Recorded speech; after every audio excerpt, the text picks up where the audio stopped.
Everybody, welcome back to Film Tangent Show.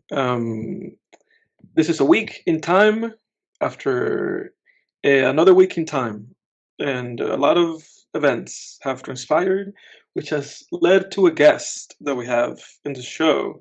And by guest, I'm not talking about Jack. Jack is also here, but Howdy, y'all. we also today Jake's not gonna be with us. Instead, we will have President-elect Bane. Go ahead, Mr. President. Yes, thank you for having me on this podcast. I'd like to thank, first and foremost, the Joe Rogan podcast for having me on. And I'd also like to thank the Nelk Boys and Theo Vaughn for having me on their podcasts. And we're going to appoint justices now to defeat Batman. And it's going to be 4 years of Americans taking back what? Excuse me. Oh, excuse me. Gotham taking back what it has lost under Joe Biden. Batman's leadership. You mean Batman, Mr.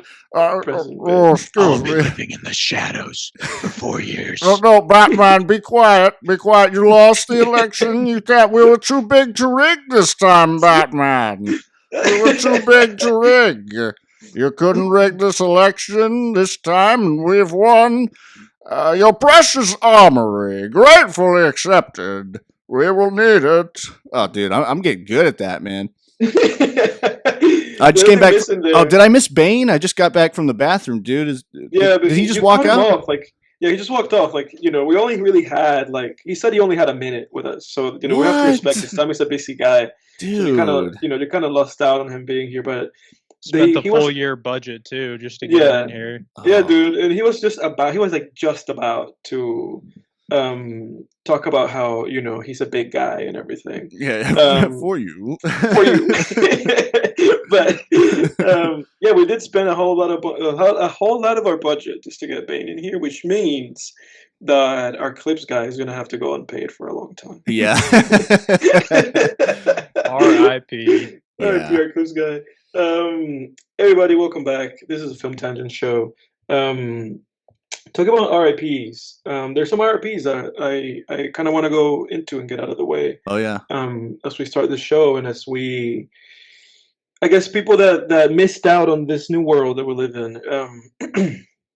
One of them is Mr. Quincy Jones. Yeah. Rest in peace to Mr. Quincy Jones, better known for producing a lot of Michael Jackson's early records, if not all of them. I'm not quite savvy on it. I watched that Quincy Jones documentary, and I can't, I couldn't tell you. But great music champion and one of the all-time great producers for a fact. So rest in peace to him. We've all enjoyed his music, and people are going to continue to enjoy his music. So yeah, and he also has some great famous daughters who do some great acting. So very successful guy, and he obviously carried a very successful family. And outside of him, I also want to say rest in power to Mr. Ka, Mr. Kasim Ryan, passed away October 12th. He died? This is a guy, Jake, The rapper? I don't know if you remember. Yeah. Oh shit, dude. I don't know Damn. if you remember Ka. I spoke with him back when I was in the case, and I spoke very highly of him because he had that album Descendants of Cain, and he has the album Honor Killed the Samurai. Mhm. So he is somebody that if you remember what I said then, I just thought the guy was extraordinary, in terms of his rapping ability, in terms of his poetry, in terms of his eccentricity in beat selection and in musical choices, and in terms of his themes. I thought that he just had such impeccable thematic choices for his albums. He also has an album called Orpheus versus the Sirens, under a name Hermit and the Recluse, which is also a fantastic album, which are just going to stay permanent parts of my rotation. But yeah, rest in peace to Ka. For anybody whom needs a recommendation of a great underground I mean, fantastic artist. This is it. Go listen to Ka. Go listen to those albums. And before he passed away, he released an album called "The Thief Next to Jesus." I've not listened to it yet, but Fantano did pay tribute to Ka, and he did review this album, and he gave it a 9 out of 10. So for anybody who cares about that, just big recommendation. Great artist.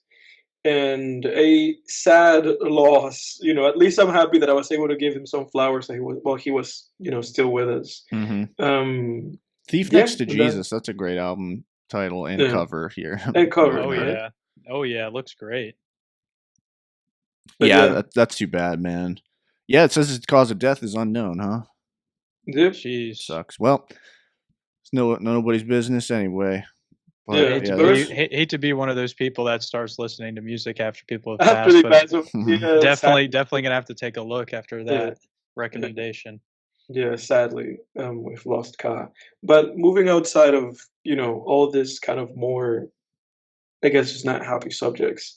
Did you Jake hear? This is kind of more a little bit on movie news stuff. That Mike Flanagan is making a Carrie TV show.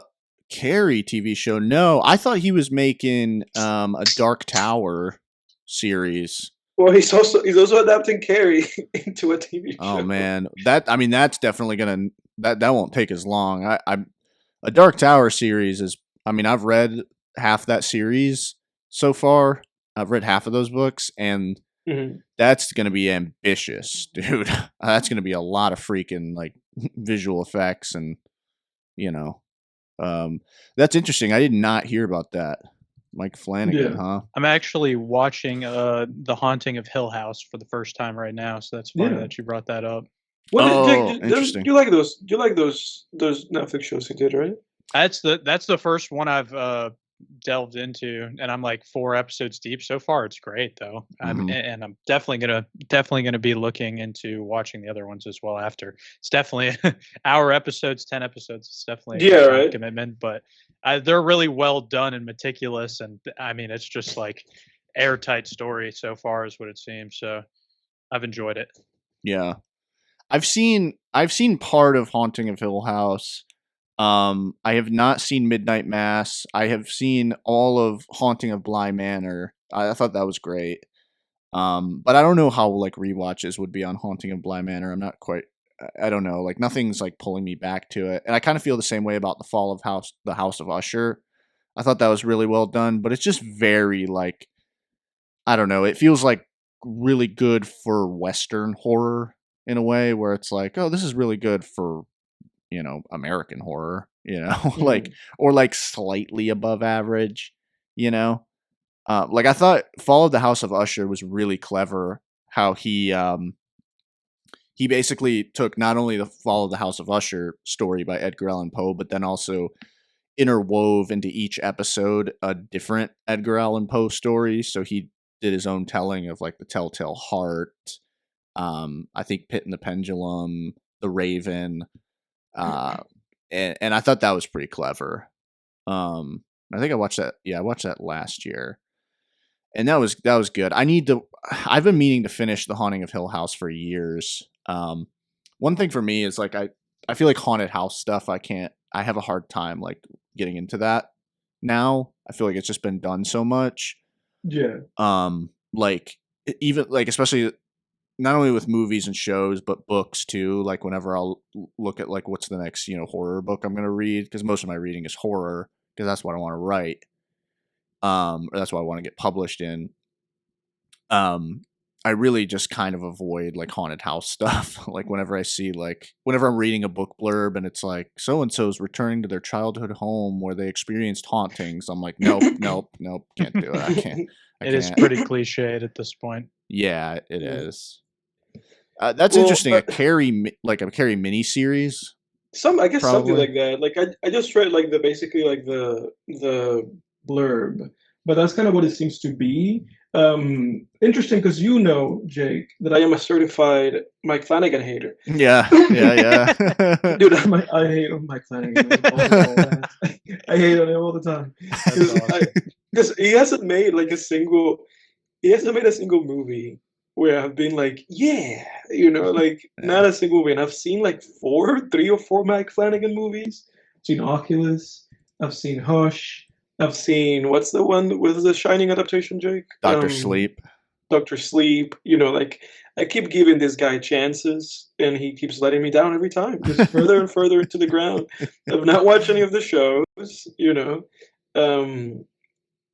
but Jake, that I am big. That I'm a big Carrie fan. Like I'm a big fan of the original Carrie film. Yeah. I think it's great. I have it at a 9 out of 10. Mm-hmm. I mean, incredible first impression of that movie. So to me, the only thing that he can do is just hurt that movie. Yeah, that's the only thing he can do is just hurt like the legacy of that film by making some mediocre adaptation. So I guess we'll see. Yeah, it's left to be seen. Yeah, no, I agree. I think the original Carrie is like a 10 out of 10 movie in my opinion. I mean that's like a phenomenal film, and it's one of those movies too where it's like it's part of the horror genre, and it's not even scary really, and that's not even the point of it, is to be scary, but it's still part of the horror genre, because horror is like, there's a difference between like a scary movie and a horror movie. Like horror is just a topic, it doesn't even need to be like necessarily scary.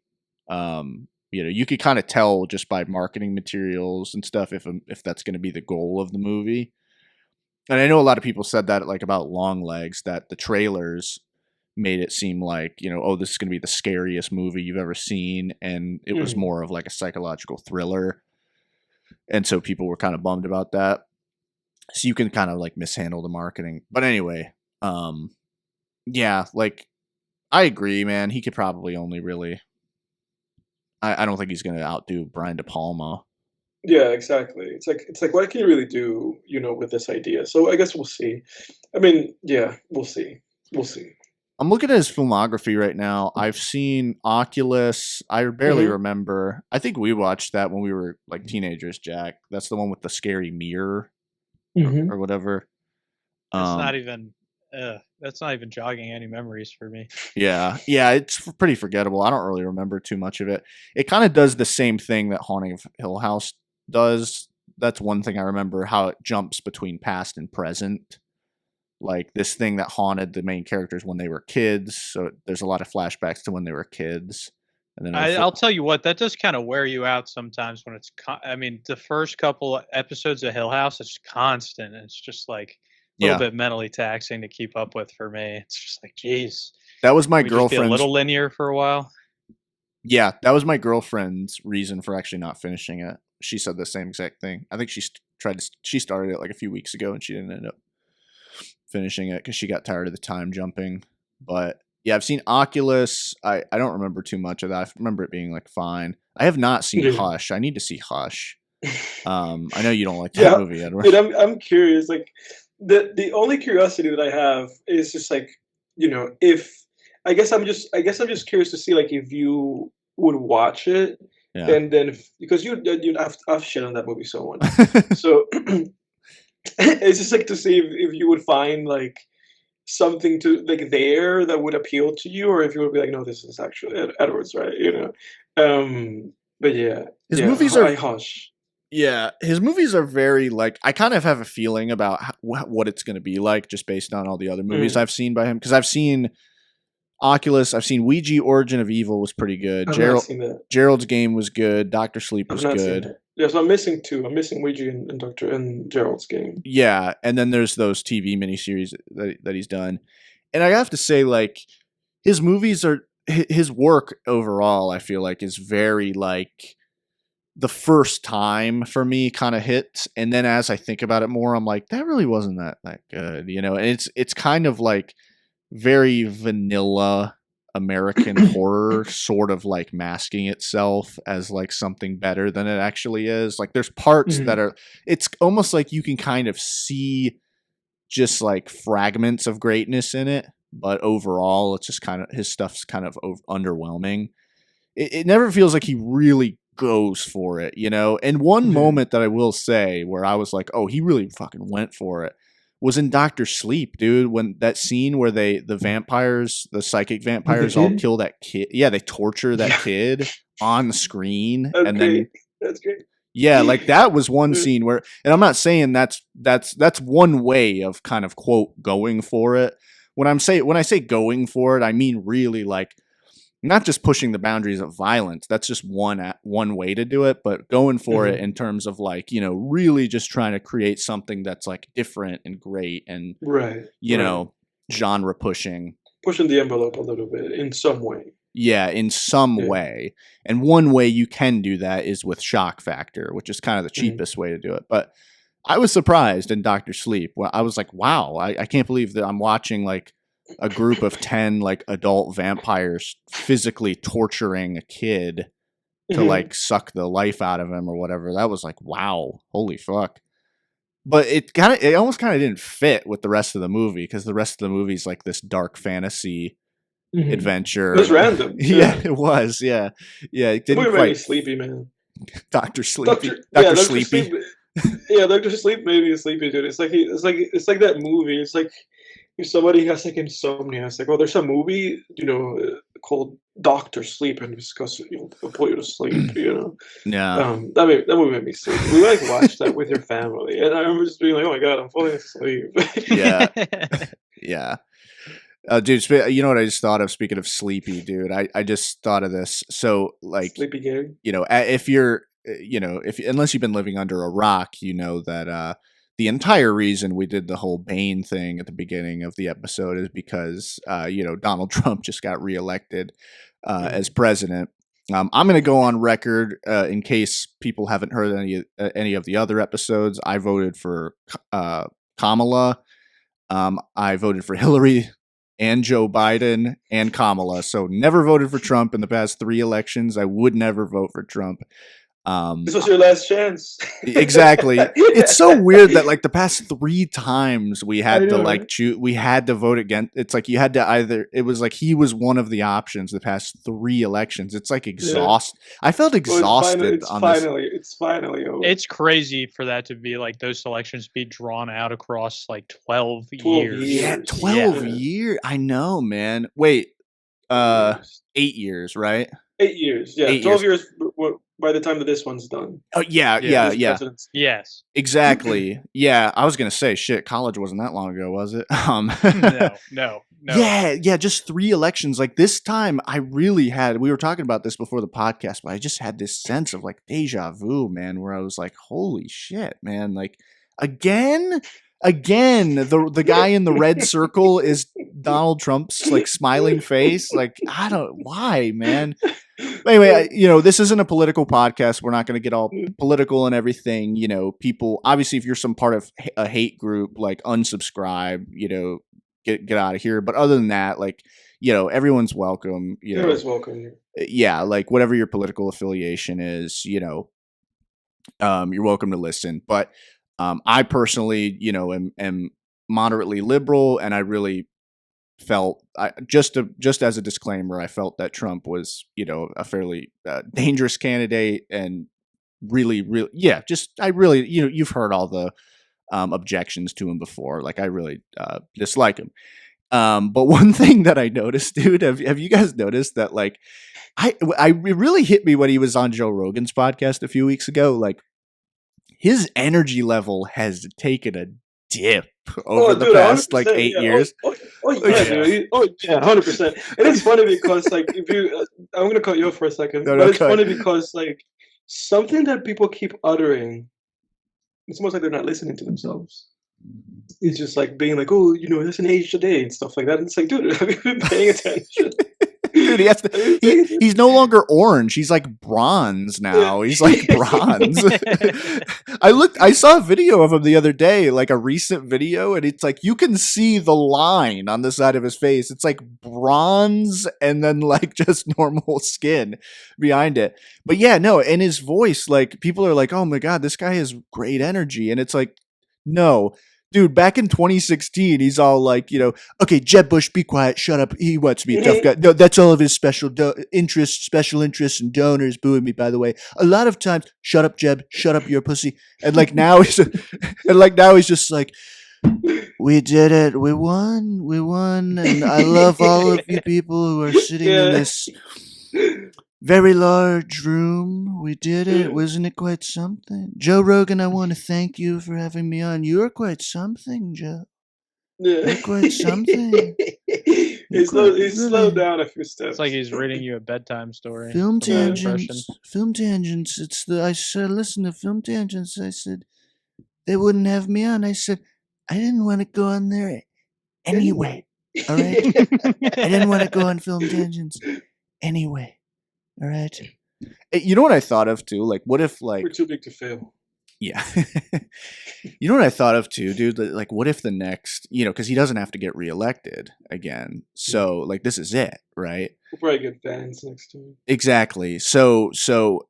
But barring all of that, like, I know people are saying, like, oh, his sons are probably going to run at some point, and like, his he changed the climate. Family legacy. Oh yeah, we're never getting rid of those Trumps, dude. We might as well get cozy. But a royal family. Yeah, but with that kid of his that's like 6'9". Oh, he's got massive, dude. He's got the younger one too. He's gonna run. But yeah, barring all of that, though, like as far as the individual Donald J. Trump, like this is his last term. So my point is that he doesn't have to worry about getting reelected. So what if, like, I was thinking the other day, like, what if just verbally, like, he's completely unleashed? Because I know people will say, like, no, he's already unfiltered, and it's like, not really. I mean, he's kind of unfiltered, but everybody's got it. All politicians have some filter. Like, even Trump has his filter's, less functional. There's a lot less filtration on his, right. But he still has one. But dude, right. imagine especially like over this selection season. So it's like now Yeah. Oh yeah, dude. The election's over. He doesn't have to get elected again. So, dude, I mean, I feel like the next 4 years, he's just gonna get up there. He's like, they wanted me to talk about the justices that I was going to appoint, but I thought I would tell you guys about the incredible night that Melania and I had last night. She put her hand on it, and I said, "Wow, her hand looks so small. Her hand looks so small when it's just completely unfiltered." That'd be hilarious. That'd be awesome, dude. Because it would be like a different way. It would be like a different way of being senile, right? Right. Because with with Biden, it's been basically like people asking him a question and him being like chocolate chip ice cream and walking away. But then with this, it would just be like a complete, just like debacle, like perverted. Yeah. He'll basically become like 90s raw. Yeah, he's like signing tits, like, flipping off crowds. Dude. Yeah, that would be great. That would be great. You know who else doesn't have to worry about any kind of prosecution anymore? Who? Take a guess. This is a film director. Prosecution. What, now that Trump's president? Just in general. Just think okay. about a controversial film director that doesn't have to worry about anything. Roman Polanski? Roman Polanski. Did he hit like the statute of limitations or something? Yes, that's done. It's over. Really? Is he gonna come? Is he coming back to the States? Well, that's been the joke, whether or not he'll come back. But it's over. Like, now they can't prosecute him for that anymore. So he doesn't have to be leaving France anymore. He can come back here if he wants to. Oh, Jesus, dude. Stay over there, man. Oh, my God. Yikes. That whole story's fucked up, man. Ugh. He's free, dude. Yeah, fucking weirdo, man. Whatever that means, honestly. I don't know if anybody's going to work with him, other than, I guess, French actors or people in Europe. People in Europe don't give a fuck. Yeah. They don't give a fuck. They're like, you did what? In America, who cares? You're famous, just make a movie. Which is funny to say that, because, like, since then, American actors have made movies with Roman Polanski, Oh, yeah. What's his name? Adrian Brody won an Oscar for Best Actor because it was in the movie The Pianist, and yeah. Oh, I forgot Roman Polanski did that movie. Yes. He's made a bunch of movies since that happened. And people still work with him, Kate Winslet's in a movie with him, a movie called Anger or something. I don't remember. Great movie. Like 2011, 2012 movie. People have been working with that guy. It's like recently, like over like after the movement happened, with Weinstein going to jail, which apparently Weinstein has like bone marrow cancer or something. Um, Nice. like it was like over that time that where people kind of opened their eyes, and I don't think people have worked with Polanski since then. People don't want to work with Woody Allen anymore either. But before that, people were working with all those guys all the time. It didn't matter to people. Yeah. Yeah, that's crazy. Yeah, Isn't it's so hypocritical. it? Honestly. Yeah, then all of a sudden people are like, "Oh, and it's like you were working with these people like forever, you know." It's silly, man. Like I remember when this stuff happened, Timothée Chalamet had just like filmed a movie with Woody Allen. He filmed a movie like Yeah. something in New York, Rain in New York, some bullshit. Rainy title Day like in that. New York, I think. Yeah, I've seen that Yeah. actually. Yeah, some bullshit title. And it's one of those things where it's like you watch press conferences, anything before it was not cool to work with these people, and everybody's so chummy. People were working with Woody Allen on a yearly basis. He was putting a movie out a year. Kate Blanchett won Best Actress for Blue Jasmine in like 2016. Louis C.K.'s in that movie. Yeah. But people kept working with him every year. Joaquin Phoenix, Emma Stone, they all have movies. All of these people, everybody in Hollywood has a movie with Woody Allen. Everybody. But it was funny because it was almost like a hot potato, and it just fell on Timothée Chalamet. Oh God. And then he had to be like, "Oh, I remember when that happened. He was like, I'm gonna give my salary." He like donated like his salary that he made for the movie or something like that. It's like, dude, Oh man. but poor guy. Yeah. It's so funny like when Tarantino was on Joe Rogan's podcast and Joe Rogan was like, "What was it like finding out about Harvey Weinstein?" Yeah, right. Doing all that stuff. And it's like, what, in 1992 when he found out, Yeah. and he still kept making And he movies still with kept him? working with him. I mean, Yeah. it's like, Yeah. it's like, come on. And it's funny because what Tarantino did to kind of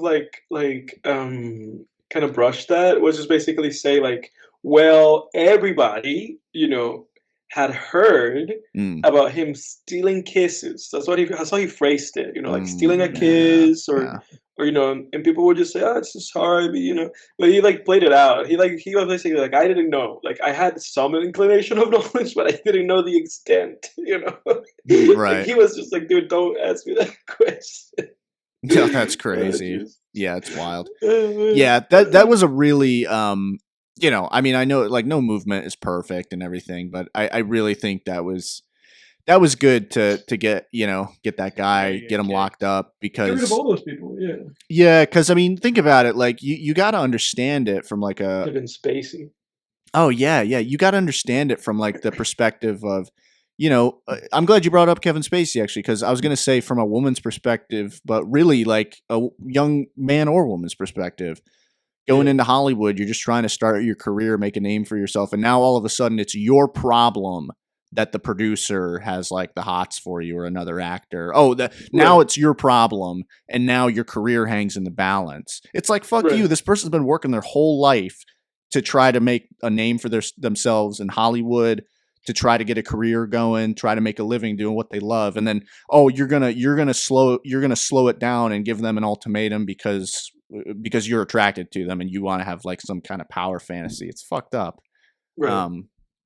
That's what happened with Brendan Fraser too, right? And they like kind of like shadow banned him from Hollywood. Yeah, and it's like they should have been banning the creepazoids that were fucking abusing him. Yeah, fucked up industry, man. I mean, yeah, it was brave for a lot of these guys to come out and talk about it. It was fascinating. Also, the reaction that people had about it at the time. I remember when Terry Crews came out, and he was like, "Oh, this happened to me too." People were like, "How could that have happened to you?" And it's like, well, you don't, there's like a lot of just like specifics, about these kind of power struggles that people are in, and obviously Terry Crews doesn't want to, he doesn't want to happen to him what happened to Brendan Fraser, and then not be able to put food on the table for his family. So it's just like it was just like such a fucked up power dynamic with film. But it's interesting though, because I feel like that problem has not really been like mitigated. Like I feel like it's still there. Yeah, of course. It's just like there in a different way. Like it just took a different form than it used to have. But it's like power in filmmaking is still just like this unchecked, like weird, like thing. Yeah. Yeah, no, It's for strange. sure. For sure, man. Yeah, dude, what's next in the Renaissance? That's what I just thought of, man. The Brendan Fraser Renaissance, man. What the hell's he doing next? You don't think it kind of burned out a little bit already? It kind of feels like it burns out. Got to be burned out at this point. I think it burned out, dude. You think so? I mean, The Whale was only a couple years ago. It might still, he might still have some stuff in the works. Who knows? Well, remember what happened with like McConaughey and the McConaissance, when like he was like Interstellar, what's the name of that movie? Mud, Yeah, that's true. Mud. Dallas Buyers Club. Like he was just like punching and punching and punching, and then he wins an Oscar. He goes up there. He's like, "Oh, he's the Oscar. Thank Jesus," And then the next thing you know is that he's back to making shit movies. Thank Jesus. That's true, dude. It honestly, I would have said that like Matthew McConaughey is still huge, but he's not, is he? Yeah, like I thought I had this feeling of like, oh yeah, like I would have told you that. Oh yeah, Matthew McConaughey is still huge, but I'm looking at his filmography here, and you're totally right. He hasn't been in anything like big since The Gentleman. That's the last like huge like big thing he was in, and that wasn't even that big. That guy crashed out, bro. Like he crashed out. He went to that, it's like he went to that Oscars like celebration party, the night that he won. Yeah. And then it's like the energy, like the oomph that he had in him to like seek out directors like Jeff Nichols, and Christopher Nolan, and put in this like performances were probably like very difficult for him to carry, and like, work with the director of Dallas Buyers Club that was like a very kind of prominent director. That director kind of fell off since then too, but it's like actors like sometimes hit a stride, and I feel like sometimes that stride is then met with such overwhelming success that they literally just crash out. They crash out. The what do you call that? Like the ambition, leaves them. Because with McConaughey, it was this thing where it's like people knew that he was great, his first movie ever with Richard Linklater in Dazed and Confused delivers a great performance, has other small roles here and there, great performances, like gets notability. 2000s gets typecast, as the rom-com, lead, the good-looking, suave guy with the Texas, Southern accent or whatever, drawl, and then that just becomes his life for like, the better part of like over a decade, and I feel like something woke up in him where he was just like, I'm not this guy, Yeah. I'm not just the guy that's in rom-coms with Jennifer Lopez and yeah. With Kate Hudson. Like I am better, I can do better than this, Yeah. And with Sarah Jessica Parker, all those fucking movies that he did. And so something lit up in him, and he was like, I'm gonna search, prominent directors. I'm gonna be in good movies. And then it's like over the course of like a year, those movies came out, and he was met with such overwhelming positive reception that that flame got extinguished. Extinguished. It's like Hollywood saw like how bright he was shining, and they were like, we have to clap that guy out. Let's give him an Oscar. Yeah, but I'm also sure though, with like some of the movies and projects like Dallas Buyer Clubs, where you take like an extreme weight loss situation and get totally invested to it. Like, how many of those type of projects do you really have in you across your career? Exactly, dude. That's the thing. I mean, the only crazy guy that keeps doing them is like fucking Christian Bale. Yeah. And Christian Bale is sick. Yeah. Oh yeah. We can't talk about Christian Bale, but he's like the only guy that will do that. He's the only guy that will continue to get fat and then continue to get like really like rail thin and jacked. Yeah. Everybody else is like one of those. Two max. Yeah. But yeah, I think McConaughey squeezed the life out of himself. He met success. the same thing might be true about Brendan Fraser. Who knows? You know. Yeah, you never know. You never know with actors, and you never know with musicians either. Like when they're gonna come make a comeback of some kind. But yeah, I don't know, man. Speaking of actor comebacks, because like John Travolta had that that big comeback or whatever with the with like Pulp Fiction or whatever. I watched Blowout. Yeah. Did you ever see Blowout? We were talking about Brian De Palma earlier. No, I have not. That was good, dude. I'll talk more about that in our recap, but I just thought of that. It's just interesting to me, like when life gives like these actors, and for what's his name? Travolta, I think it happened a few times in his career. Yeah. Where like, life just gives them a chance to shine on again. Mm-hmm. And they just kind of do it. And then, they just kind of just kind of trickle back down to wherever the hell they were. It's like they max out their potential. It's like, I'm gonna max out my potential. Same thing was true about like Casey Affleck. Out of nowhere, goes on a run of movies, wins an Oscar, disappears, and then that obviously seemingly cost Ben Affleck all his life's happiness to do what he did, and become like a great director, and now all that you see is like photos of him like very thin and very sad looking. I know. You know who had the longest second wind ever, and it's like still going, is Nicolas Cage. Yes, he's still going. That guy had like a 10-year second wind that's still going. I mean, like, because when did that start? When did that second wind start? I think it started with that movie, man, Mandy. I feel like it started with Mandy. Was it Mandy? I was going to suggest Mandy, too. I thought it might have been before that. You guys haven't seen Mandy, have you? No. It's one of those that I remember that in college, people were always like kind of being spastic about it. And then I just never went and watched it. And it's funny because you and I watched a movie by that director for the podcast. And yeah, Beyond the Black Rainbow. Beyond the Black Rainbow, yeah. Mandy's better for sure. I like I think Beyond the Black Rainbow has a very cool, unique style that's all of its own that I do appreciate. But Mandy definitely does too. They're similar but different. They're both very psychedelic movies, but just in different ways. But I would definitely recommend Mandy. That's a solid revenge film. I'm looking at his filmography. I feel like it's kind of started with Joe in 2013. That was like a big one. Yeah, that was a good movie. Joe was a good movie. It was pretty good. I didn't think it was as good as people compared it to Mud a lot. I thought Mud was better. No, it's not better than Mud. It's not better than Mud, but it's interesting because it's Jeff Nichols and David Gordon Green, and they kind of made similar movies. And they both went to our school or college. They both went to our school. Yeah. Sucks with David Gordon Green because I feel like David Gordon Green has like such great kind of like cinematic potential. Like he can make a good movie, but then he's just now stuck making horror movies for whatever reason. Wait, David Gordon Green? Yeah, he directed all those Halloween movies. Yeah, the Halloween movies and that Exorcist movie that came out last year. That movie died a quick death, man. Like I haven't heard anything about that movie since it came out and everyone shit on it. You didn't watch it, right? No. Was it the one with like those two girls or something? Yeah, it was like two girls are now possessed, and it's like okay, I guess that's twice as scary or something. Yeah. I don't know. Hollywood easy edition right there. Yeah, I know. 2 times the possession, 2 times the danger. Yeah. 2 times the money. Yeah. This summer.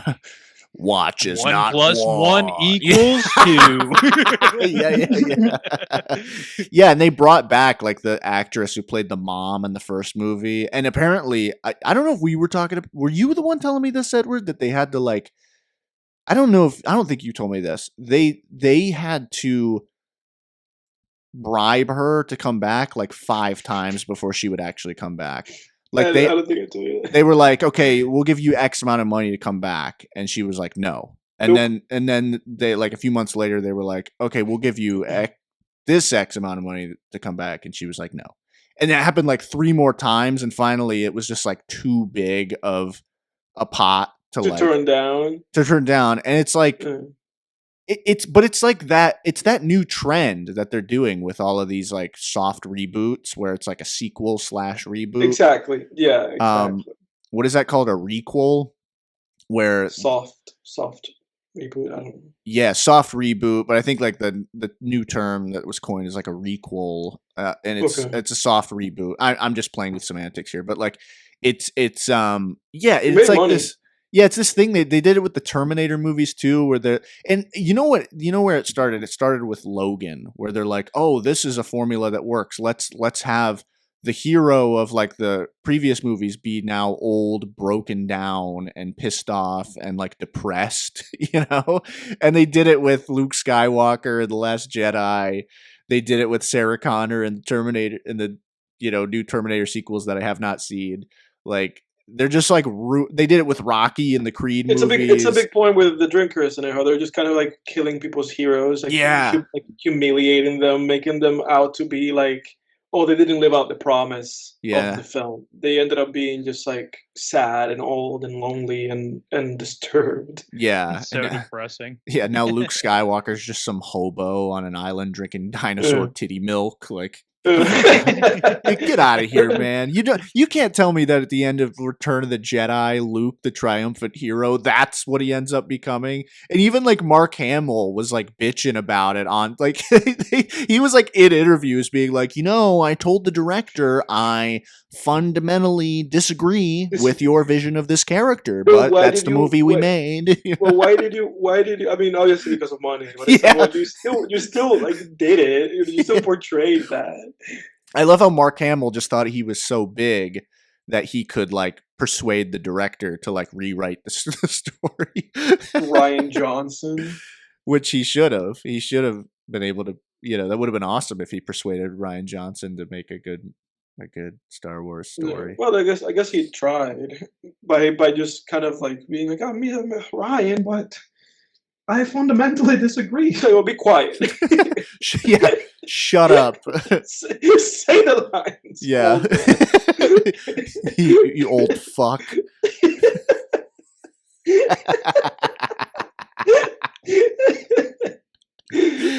Yeah. Pick up the lightsaber. Shit, anybody could pick that thing up after the last trilogy. Anybody pick up a lightsaber. I know. Yeah. I never watched the last one. What is it, like The Rise of Rey? What was that one called? Rise of Skywalker. That was awful. Did you see it, Jack? Yeah, so bad, dude. Terrible. So bad. Horrendous. That made The Last Jedi look good, actually. That whole trilogy is just a disgrace. Yeah. I mean, the first movie's boring. Rogue One is boring, too. Rogue One's, like, really boring. I like that director. That's the guy that directed the 2014 Godzilla movie, and that movie's boring. Like, what's his name? Gareth Edwards or something? That guy just makes boring sci-fi movies. But I mean, the new trilogy was just remaking the old one with a female lead. Like, I mean, that's all it was. It just made everything easier for the protagonist. Yeah. Yeah, 100%. Yeah, I mean, it's funny because I was gonna say I was talking with somebody about this when we were talking about the I can't remember who I was talking about. I think you and I might have been talking about this, Jack, but like it was like we were talking about scary villains, and it's like you look back on that old trilogy and how Darth Vader was just like the most intimidating villain, like one of the most intimidating villains of all time, like untouchable until like the end of Return of the Jedi. And like aura.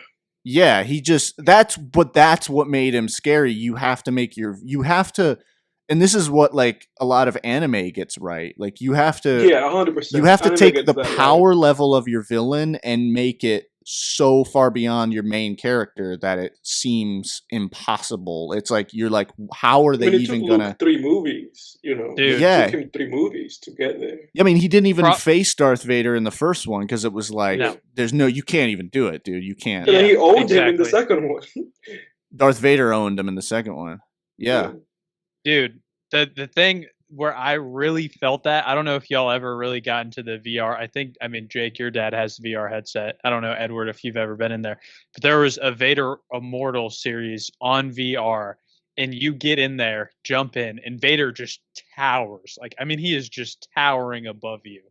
And that was just a thing where it was like I was fucking intimidated in VR, like Vader right in front of me. I was like, shit. Yeah, dude. Like I even felt that to like a different degree. So it's like they did such a great job in Star Wars, especially with the prequels. But that wasn't building up that villain. But that was the shittiness of the new ones, right? Like that's the point I was getting to. Yeah. Yeah. Kylo Ren sucked. Well, when he gets beaten by Rey at the end of the first movie, it's over. Your villain's not scary anymore. Like, imagine if you're watching The Boys and Homelander gets beaten by Butcher at the end of the first season. It's over. He's not scary anymore. That's it. It was just too much with that. It was just too much with that first movie, because with that first movie, you know, you get introduced to that character.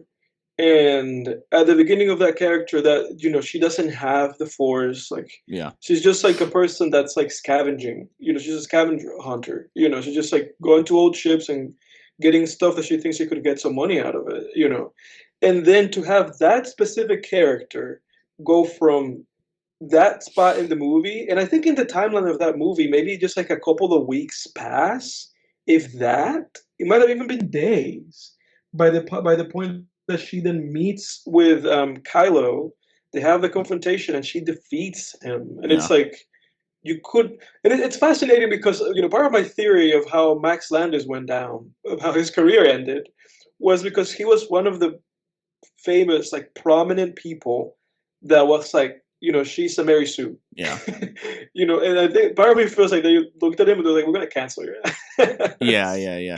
Because he had the audacity of criticizing that movie at a time when nobody was criticizing that movie. People were just like swallowing that movie. And then it became more obvious with what Rian Johnson did, you know, where now she's like, then she defeated, what was the name of that guy? Like the big bad guy in that movie? Well, to be fair, Kylo Ren killed him, but yeah, like. But didn't she do the thing where she like pulled her lightsaber, like, you know, and then she like caught it and like just like sliced him on the way back or something like that? That was Kylo Ren who did that. Okay.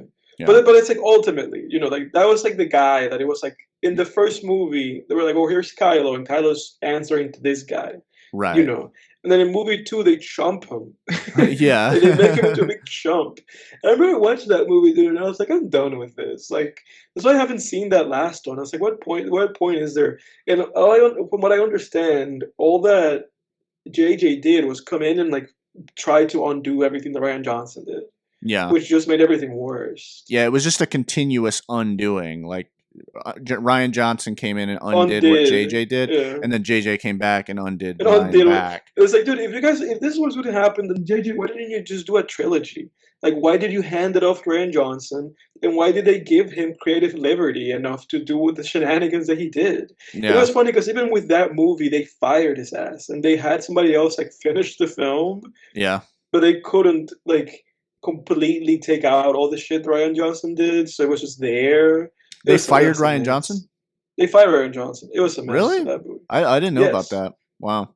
They kept his name as a director of the film because he had directed most of it by that point. Yeah. And it's like a rule with the Directors Guild where if you shoot most of a film, most of what was like preconceived by the time that you were hired, like per your contract, you are officially the director of that movie.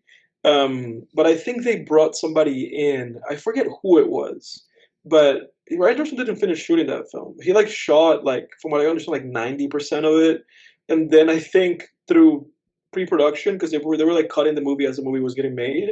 I think Kathleen Kennedy realized, like, what the hell is this? What are you making? And they like ushered him off. Yeah. But they still had to give him director's credit, you know, and most of his vision is still there. Yeah. It's just a silly situation. That's crazy.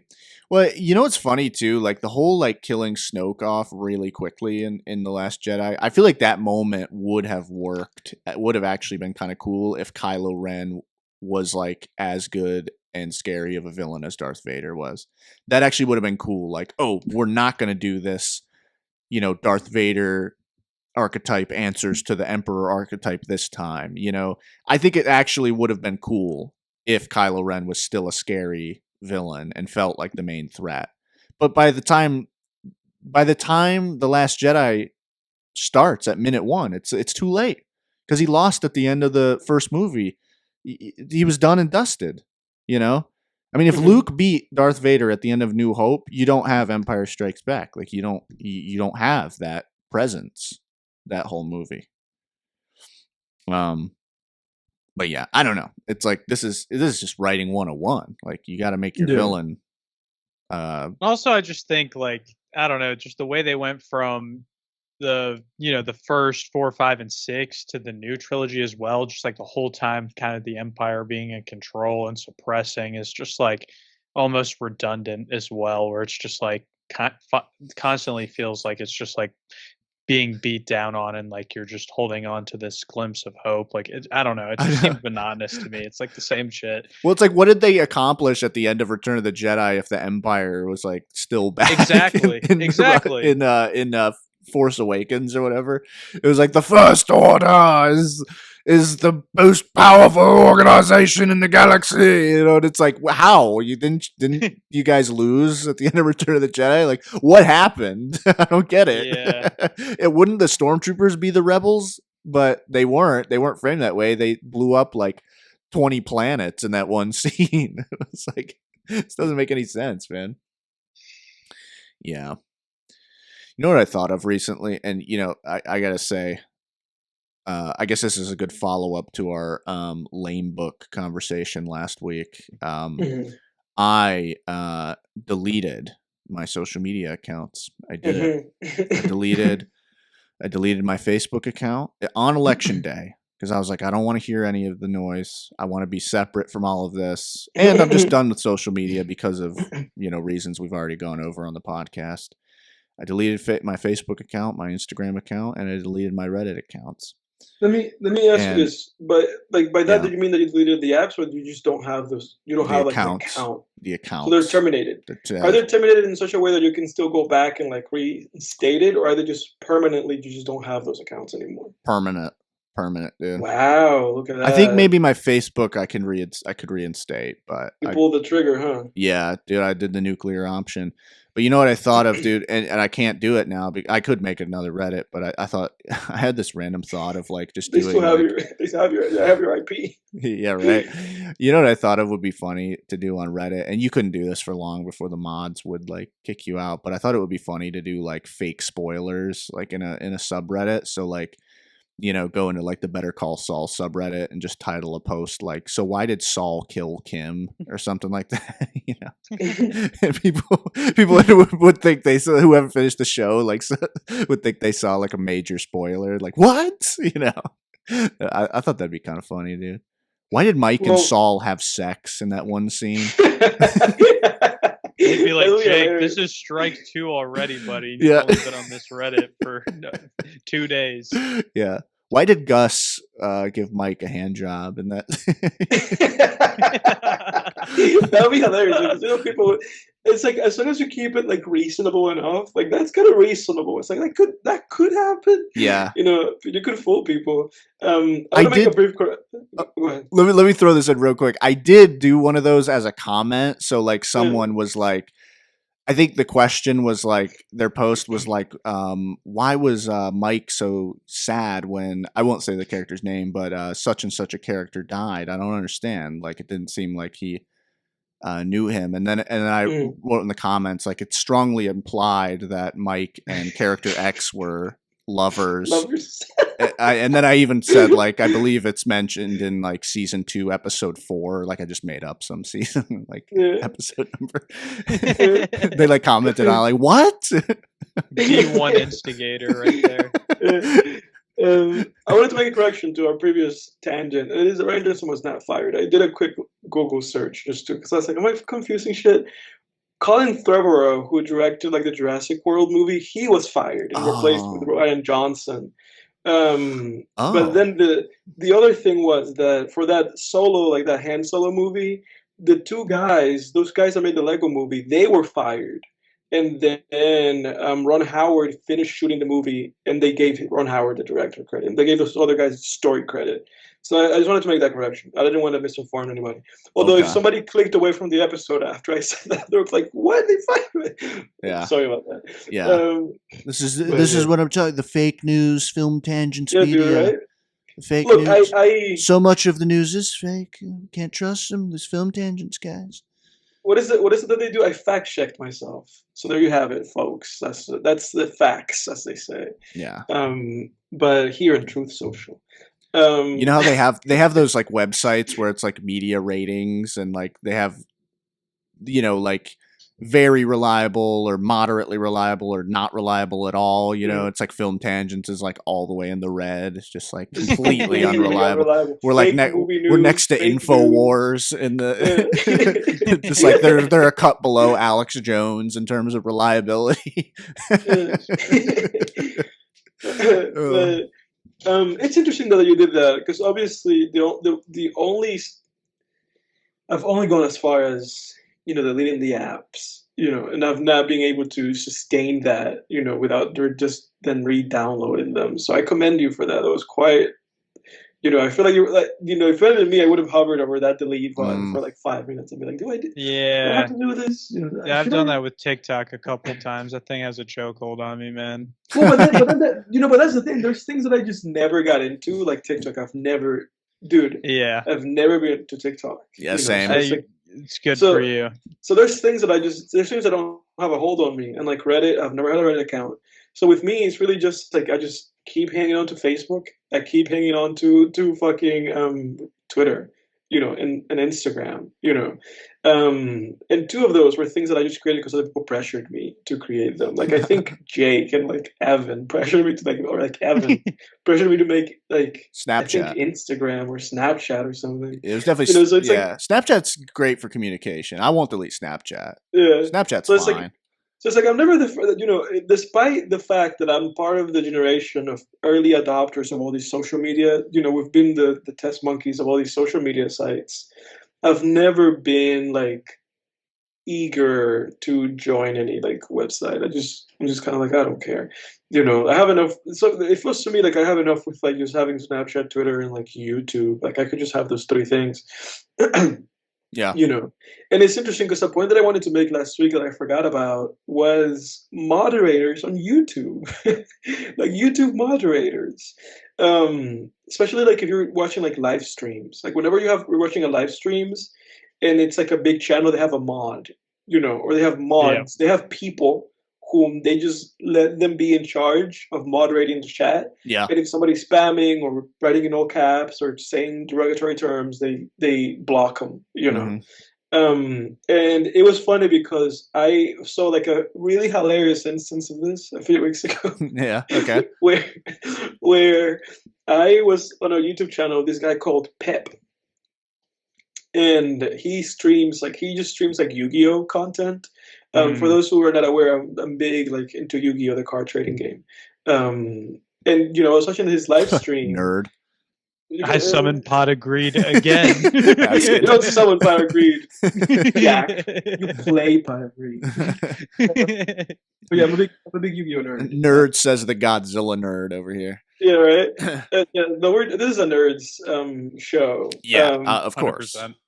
But for those who missed it, because I think the only time that I previously talked about it was when the creator of Yu-Gi-Oh, Kazuki Takahashi, when he passed away a couple of years ago. I mentioned it, but I'm mentioning it again for the sake of this story.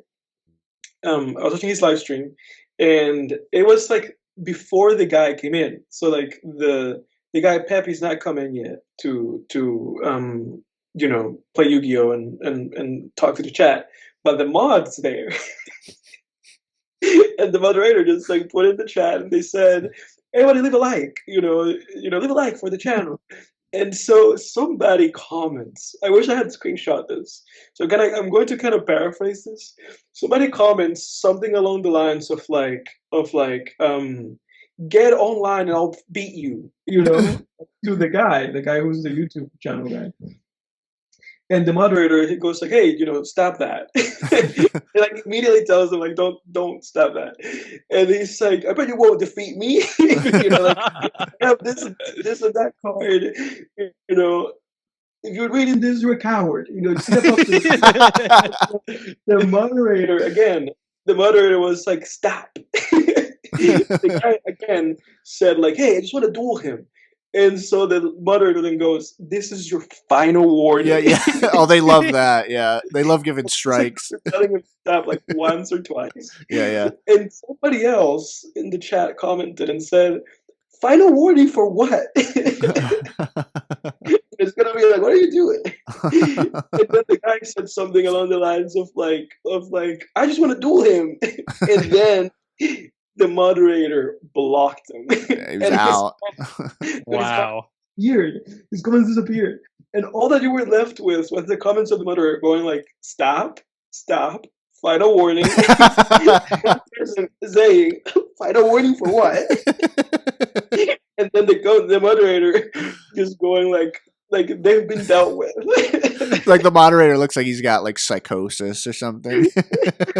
I was like, what is God forbid he gets challenged to a duel. That's crazy. I was like, what is going on? And then like 10 minutes later, or like not 10 minutes, like a few minutes later, like the guy Pep comes in. Great guy, I love his channel. And then he like reads the chat and he's like, "Oh, I guess that guy was being mean in the chat." I was like, holy shit, dude. It's always surreal when like someone's live streaming and you put something in the chat and they actually like read what you wrote in there. It's always like, I love weird. it. It's a great feeling. It's a great feeling. It's like and with that guy that I'm talking about, he has a really small channel. Mm-hmm. So I've engaged with him before. Like I've kind of messaged with him, challenging him to a duel. Not necessarily him to a duel, but just like messaging him, like giving him tips, like, "Oh man, maybe try building this, doing this." And it's a great feeling, man, when you find like a small channel, like, you know, if you have like a really great interest and you have like a niche community and you find a small channel and they engage like in live streams like that, it's such a great feeling. Just being like, "Oh, and this guy I'm talking about, he's Italian." So it's like, "Oh, I'm engaging with a guy in Italy," you know, and like we're like talking to each other and like, you know, doing this in this public forum. It's a great feeling. That's why I love YouTube. YouTube is just like so great. You know, and I know people do that on Twitch too and Kick. Oh yeah. But it's such a great feeling interacting with like somebody live and then having that engagement.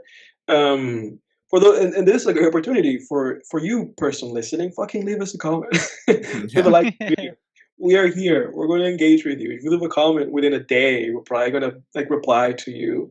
So if you wanted to like engage with us and like have some kind of communication, tell us to watch something, we're going to do it. We're just people in this world that you right now have access to, and that you can share your interests with us, and you know, we can talk about movies. Yeah, and if you leave a comment asking where is the full version of Oddity, we're going to roast your ass. We are calling us clickbait because we didn't actually post the full Oddity, the full movie. We've gotten some of those. Yeah, but that being said, we're at the end of the day, we're strangers, and we're not your friends. But you can engage with us. Yeah. At the end of the day, that's like a very like obvious statement. Hey, at the end of the day, I don't give a fuck. Now I might give out some final warnings if people aren't careful. In the comments. Jack's our mod. Yeah. It feels like it always bears being said because people like cling on to parasocial relationships like so easy, and they start believing people are their best friends. Like, we're not your fucking best friend. Like, if you're commenting on this, we don't know yous, bloke. We don't know yous. We don't know yous. So it's like, you know, you have your own friends in your real life, but you know, we're here to entertain. Yeah. Yeah, YouTube is great. Yeah, I've been on that. Dude, Rob Ager just dropped a video talking about how he liked Oddity, man. I haven't watched the whole thing yet, but from what I gleaned, talking about that, I watched the video on the psychology of revenge fantasies. Oh yeah, great video. Yeah, right. Watched it. I listened to it like 3 times because I had to go like on a really long drive. And through it, I was just listening to podcasts and then like kind of interchangeably listening to albums. And then I was like, "Oh shit, the Rob Ager thing." I put it on, and I really did like listen to it like back to back a few times because I got annoyed with him at the beginning because I was like, "Dude, stop making up fucking terms." Like, I got really annoyed with him because he was just like he kept coining terms. Yeah, he kept coining terms. Like, dude, shut the hell up, because he just kept going on about it, being like, "This I'm gonna call aggressive personality or non-adjustable personality or vengeful, non-interpretive personality." Yeah. It's like, dude, be quiet. Just say one thing. Yeah, explain it. Yeah, he's like one term. Oh, yeah, he's like one. I can't really do his accent. He's like, One term, it's like weirdly Irish and British at the same time. It's He's really like, subtle. Like one it's term. difficult to it's difficult to mimic it because it's not like a caricature of an accent No, I can't. Yeah, it's hard to place like his the accent. drinker. It's like one term I've come up with is like revenge. It's like revenge spiral. Another Mhm. term that I've coined is revenge pizza, and another Yeah. term. It's like what the Dude, the whole fuck? time that he's doing that, I was like, dude, be quiet. You're mumbling what you're trying to say. Yeah. Like, just keep going. Yeah. I liked his revenge dominoes term. Yeah, though. that's right. That's right. Revenge Dominoes. He is was one proud them. of that one, dude. He said revenge dominoes. Like he gave himself like a little laugh. I love Rob, but he got too full of himself with that one. But he made great points. He did. Yeah. Yeah, it's hard. It's He hard. released a review of Oddity. Yeah, he did. Yeah, he did make great points. Like because it's hard, dude. It's hard to let go of like anger at people in your past and shit. People who have like wronged you, in the past. What'd you say? So anger at film tangents. Yeah, film tangents wronged me. Dude, Yeah. that Wishmaster episode is like doing pretty good. Yeah, well the And a little gin. clip. Yeah, the gin is pissed because we wronged him on that episode. Oh, dude, I listened to that like 3 times. That was so funny. That was such a funny bit with that gin shit, dude. Yeah. Just grant the wishes. Yeah, just grant them, dude. Yeah, it's hard, man. It's hard to let go of, Yeah, just it's tough.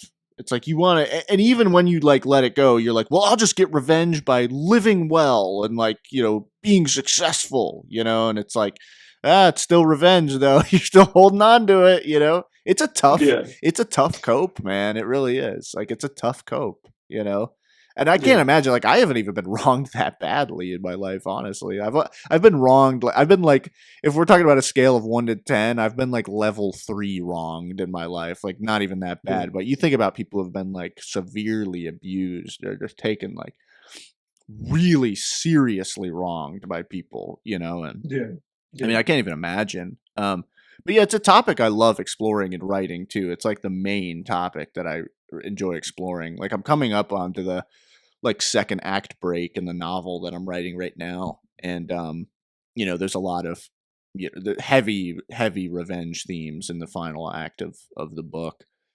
And I think the reason you want to write what you're interested in, like when it comes to themes, you want to write like if you're not if you're not interested in if you don't have any personal relation to like themes of motherhood, then don't write a story that has themes of motherhood in it. You know what I mean? That's my kind of take on that. And I think that's why like a lot of Hollywood movies like feel really empty or just, void because it doesn't feel honest. Like the themes in there don't feel honest at all. Like I felt like that when I was watching Evil Dead Rise, where it's just they basically just copied the character arc from Jurassic Park, the like reluctant character or the reluctant parent character archetype thing, where it's like, oh, by the end, they have protected these kids from this, these creatures, and now they're ready to be a parent, and it just, I was like, they're just copying the character arc from Jurassic Park, and it just doesn't feel like someone sat down and really felt like I have something to say on this, Yeah. I feel like you got to sit down and when you're crafting a story, it's got to be something where you're like, I got something to say. I got some shit to say just for the fuck of it. Them things. Yeah. But yeah, great video, dude. Yeah.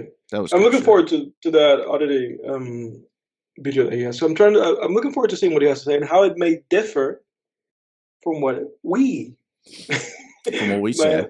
I'm excited for that. I'm excited. I actually just want to get to us talking about that film. But do you have a topic you want to go into, Jake, or do you want to go into our recaps? Man, yeah, one thing that I wanted to talk about, dude, because we had Halloween has now come and gone, and yeah, I'm gonna call this segment of the show a love letter to the horror genre. Because Halloween has come and gone.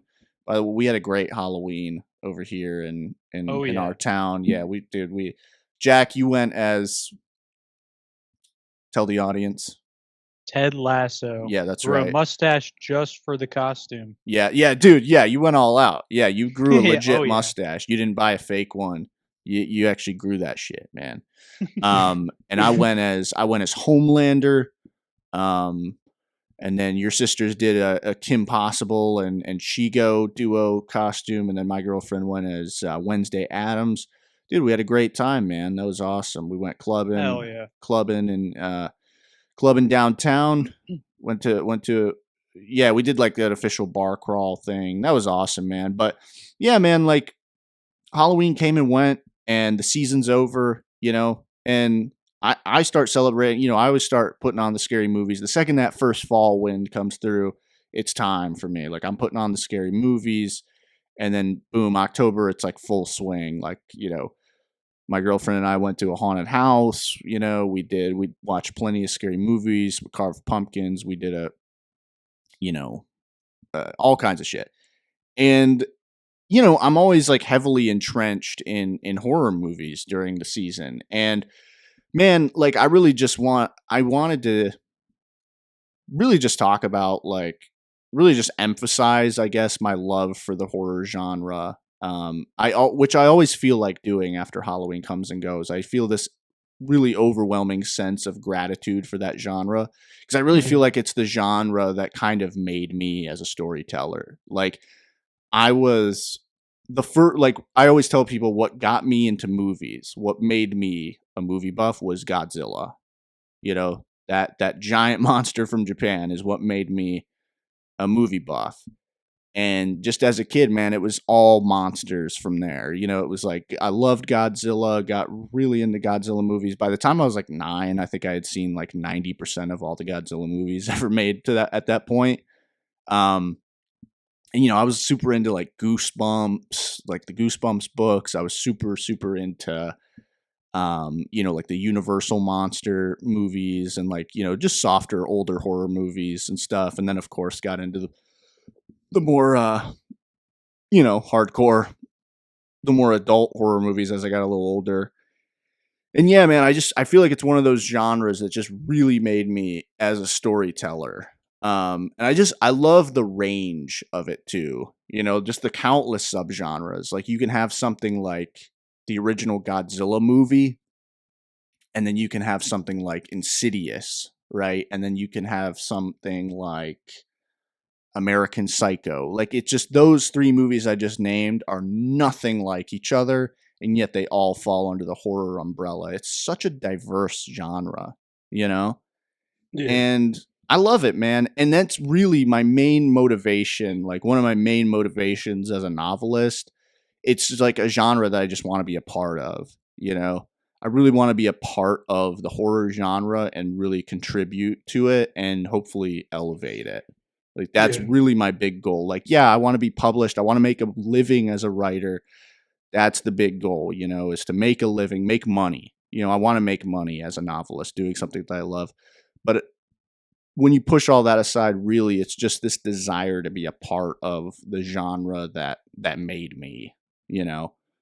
Yeah. Anyway, just kind of a sappy, you know, love letter to an incredible genre as we move into, you know, as we do an episode here talking about what I think is, you know, a fantastic addition to it, but we'll get to that. I kind of showed my hand there, but I had to. I had to. You had already reviewed it anyway. Yeah. Well, not to you. Yeah, to the audience, I showed my hand, but yeah, whatever, man. I won't even make any bones about it. But yeah, man. I guess we can get into our recaps, and I'm curious if there's something I'm curious if you've listened to, Edward. But I guess we'll get there. Okay, I'll jump in to start us off. In terms of albums, I remember that last week I left us having listened to a Lana Del Rey albums. This past, I think, week and a half we've been out, I only listened to one album, which is an album called Prelude to Ecstasy by The Last Dinner Party. This is an alternative rock album. It came out in 2024, 12 songs, 41 minutes long. It's like by this band of women. And I thought the album was pretty good. You know, they have a really interesting sound going on with them. There's like a pretty interesting emphasis in lyrics regarding just kind of female empowerment and their experiences, but also kind of flaring it up with a lot of obviously it's called the Prelude to Ecstasy by the Last Dinner Party. So they kind of make biblical references and references to historical figures. So it's an interesting mixture of indie rock and pop, which I just found pretty good. I thought the album was pretty good. I recommend it to anybody that likes indie rock and who likes pop music, and also who likes like female centric bands like Haim and stuff like that. And for anybody who wants just a song to listen to from this album to kind of give them a little push in that direction, the song called The Feminine Urge is pretty good. The song called Sinner, and also the song called Beautiful Boy. Those are three pretty good standout songs from this album. Other than that, I watched the Jason Statham movie Safe, which is a movie where basically everything the bad that can happen to Jason Statham happens to him. He's kind of. Have you seen that movie, Jack? No, I haven't seen it, but I'm just thinking about Jason Statham. I haven't seen that. I haven't seen that either. Jason Statham, you watched one of my movies. Dude, I love Jason Statham. I adore Jason Statham because Jason Statham is one of those guys that's just committed to basically being like, I am the action star guy. Yeah. And in a lot of his movies, he is always just kind of like this reluctant protagonist. Like he's usually like a tough guy that doesn't want to get involved. Yeah. Totally. And I love that. That trope, and he's just so great every time that you have a Jason Statham movie, and he's embodying that character, which is what he's doing in this movie. Yeah, he's great. I still gotta see that Beekeeper movie. I have to see that too. That was a recent one, and it got good reviews. Yeah, So it's a pretty fun time. Okay. If you want to see a movie where for the first, it's an hour and a half. For the first 45 minutes, he's just down and out. Just completely just like fatalist. The movie's just so fatalist to him. By that, to those who don't understand what that means, is that he just completely keeps punishing him to the point where you're just going like, why are you doing this to him? And then eventually he becomes unleashed, and then rampages and kills everybody. That's always the most satisfying. That's how you gotta do it. That's awesome. Oh, dude, yeah. So it was a satisfying movie. Anybody who loves just action movies, anybody who's a fan of Jason Statham, check it out. It's right there. It's on Prime. If you have Prime, go watch it. That's it. That's my recap.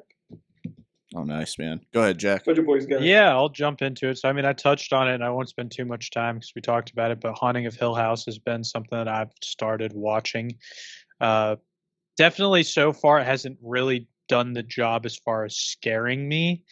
I think it does a good job of like constantly kind of keeping you engaged and, there being enough like, interaction with the ghosts around you to, keep you on your toes and to, not get too boring. Like we kind of talked about, going between the past and present can definitely be a little bit strenuous. So it's not necessarily like I had a bottle of wine with the person I was watching it with, and it was like it definitely kind of took away from it almost a little bit, where I was like, I'm missing the little, missing a little bit of the details here and there. But still a fun watch, and looking forward to coming back on here and having kind of a full review of it once I get through it.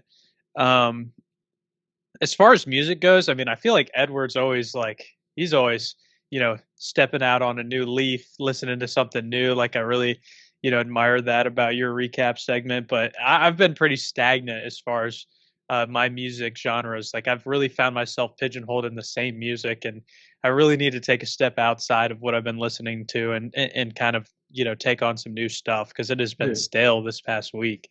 Oh, dude, I invite you to be part of the journey. Like I said before, because sometimes I get bogged down in having so many options.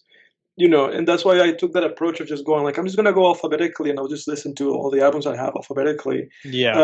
I would urge you to maybe find like what you think could make it so that you open yourself up to new music. Because it's out there, and it's one of those things where it's like, I feel like with music more than anything, we let ourselves become a little bit complacent, where you're just like, oh, I have these artists that I like and I have my playlists, and it's like, and then with everything else, like, oh, I'm going to watch a new movie or a new TV show. But I feel like music can also be like a very positive thing to have new things kind of coming in and out. 100%. And one thing that I've noticed definitely recently being kind of in a stale spot is just like the fact that like I feel like a lot of media is trending towards this, and not something that I necessarily like is they like to find what you like and kind of put you in a box and tell you like, we know you're going to like these things and we're not going to recommend you something outside, like too far outside of that to expand your horizons, because we want to maximize, you know, the time that you're listening or the time that you're watching. I find myself getting put in a box with some things, so That's it true. definitely takes some effort to push yourself out of that and to research and do things. Other than that, I watched Rambo: First Blood, which it's honestly crazy. I never got around to seeing that Oh movie, wow, but yeah, I rented dude. it and watched it solo. And I mean, because especially after we talked, I forget the name of the movie that I brought up on one of the recaps in the past couple episodes, but Jake alluded to it being like a almost carbon copy of Yeah, Rebel Ridge. yes, Rebel Ridge being a close. So that inspired me to. I kindly got around to watching that. Because you saw And Rebel man, Ridge too, right? yeah, I saw Yeah. Rebel Ridge, Yeah, so that's I right. kind of went backwards. But definitely going to want to watch those other two movies. I really, uh, really enjoyed it. I mean, I love. I'm a huge action movie fan, so I mean, the non-lethality is a cool spin on a genre like that, Yeah. and kind of just seeing the, you know, kind of stuff that Rambo goes through, just being beaten down on. Like he doesn't want like, you know, like you're saying about the Jason Statham movies. Like he doesn't want to be a part of this. Like he doesn't want Yeah. to have to, you know, engage police officers. Like he's really just trying to lay low and, but also at the same time not willing to just like totally be, you know, lay out and let them walk over him either. Kind of ends up getting him in a lot of trouble. But great movie, and something that I really wish I would have probably gotten to sooner. Yeah, that's one of the greats of like action movies for sure. Yeah, and Sylvester Stallone is just like I don't know, a big like as far as Hollywood, just somebody that I really think is just like great and just really respect, especially the way he came out and did, uh, you know, Rocky and kind of casting himself the confidence to do stuff like that. Like I really respect him as a film figure. So it's good to circle back and watch that. Um, as far as games, I'll go in. Actually, I'll do one more movie and then I'll go into games. Uh, Kind of something I wanted to talk about that I haven't seen yet is have you guys heard much about like the Venom movie? Um, Yeah, I know that Noel was a character. I'm kind of like a little bit of a Marvel head. Noel was a character that's in the new movie, and he's kind of like the originator of the symbiotes. So it's something that like I've tried to stay away from enough to, you know, not spoil it, but like a movie that I really want to see coming forward, and I've heard some, you know, mixed reviews, but some positives as well so far. So you guys have any thoughts on that the new or Venom anything you've movie. heard? Yeah. I mean I haven't seen it. Venom, Yeah. Venom. The freaking fucking Eminem song. Yeah. No, I've heard like mixed things. Like I know Critical Drinker like thought it was like pretty good or whatever, like Yeah. a fun time. I've heard there's like a lot of like weird kind of tone shifts in the movie, I guess. Like the movie doesn't know what it wants to be, I guess. I don't know, like Edward and I saw have you seen any of the Venom movies, Jack? I saw the first one. I haven't seen the second one, Yeah, so I need to same. watch it before I see the next one. Yeah, same. Like Edward and I saw the first one, I think in theaters, and then yeah, I never saw the second one. But yeah, I know like next to nothing about it though. But who's Null? Is that because I know that in each movie he just like in the first and second movie he just fights another symbiote, which I thought was kind of Yeah, because weird. first one or the second one is I didn't watch it like we said, but it's Carnage. Let There Be Carnage, and Carnage is another symbiote. Yeah, But Null, yeah, apparently Null is like from, you know, like a cosmic different planet. And like, you know, all these symbiotes like originate from him, like he created them. So he's kind of like the god figure of the symbiote. So, you know, going against somebody like that, being, you know, somebody who's possessed by like a symbiote, uh, sounds like an interesting concept to me, at the very least. So I think yeah, I'll probably go out and see it. And I'm being a nerd. One of the games phone games that I play is Marvel Contest of Champions, so I was familiar with Noel as a character before really being into the comics or seeing him on film. So that's kind of also another angle bringing me into wanting to see that. But other than I'm looking that, at pictures of him. go ahead. He's a cool. Yeah, I was just gonna say I'm looking at pictures Yeah. of him. He's a cool looking villain. Yeah, he's got a badass character design for sure. Yeah, it's kind of weird how he has a Spider-Man symbol on his chest or whatever, though. Like, why? Yeah. Why? Yeah. I have to figure that out. Like, because I knew he probably doesn't in the movie, because not even Venom does in the movie. Because this is like separate from Spider-Man. Because they didn't like include Spider-Man in this like Sony universe or whatever. It's all funny, but it gets convoluted very easily. Yeah, different universes and stuff. Yeah, what was up with the end of like Spider-Man No Way Home? They like teased Venom, but they never ended up doing anything with that. That was kind of weird. I don't know. There's just so many good Spider-Man. There's like such a wealth in the Spider-Man verse of like villains that they have to pull from. I really think across superheroes, there's not any other better superhero that has a wealth of villains to pull from. So it's like, for me, there's like a limitless possibilities with the kind of movies that they can create out of that. And even the Tobey Maguire third movie kind of really condenses those villains into one movie, where you could almost do a single one for Sandman, for Rhino, for Green Goblin, for Hobgoblin. I mean, it's just like the list goes on and on. They got Kraven the Hunter. I would love to see a crossover. Kraven the Hunter's coming out, I think in December, right? Or yeah. Is it, yep. Is it December or is it next year? I thought it was December, but I could be. Yeah, December 13th. I'm not holding my breath. Like, these Sony movies are. I know, like, Madam Web was like it's supposed to be a disaster, and then like Morbius was like somewhat less of a disaster. Yeah, Madam Web was like one of the worst movies like ever, apparently. Like I don't know. Geez. That's what I heard. It's just like atrocious. Like, it's a really just train wreck of a movie. But I don't know, like Kraven the Hunter, because didn't Kraven the Hunter get that got like postponed? I think they had to like either that or they just had a trailer come out really freaking early, because I saw a trailer for that, like a teaser, like a year and a half ago for that thing. I have no idea. I'm so disconnected from all that. Like, it's definitely been in the works for a while. Yeah, I mean, the trailer looks kind of cool. I'm sure it'll be. I don't have huge expectations for it. I don't think it's going to be anything like special, but maybe it'll be decent.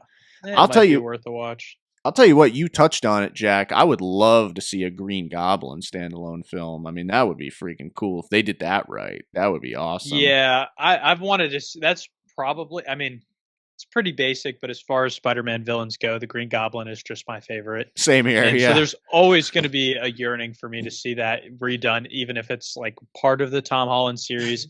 I'm not sure they would ever do it justice to what the Tobey Maguire they have to bring back. They have to bring back Willem Dafoe. Oh hell yeah! Yeah, dude, I'm there opening night if they bring back Willem Dafoe as a standalone Green Goblin film. Holy shit!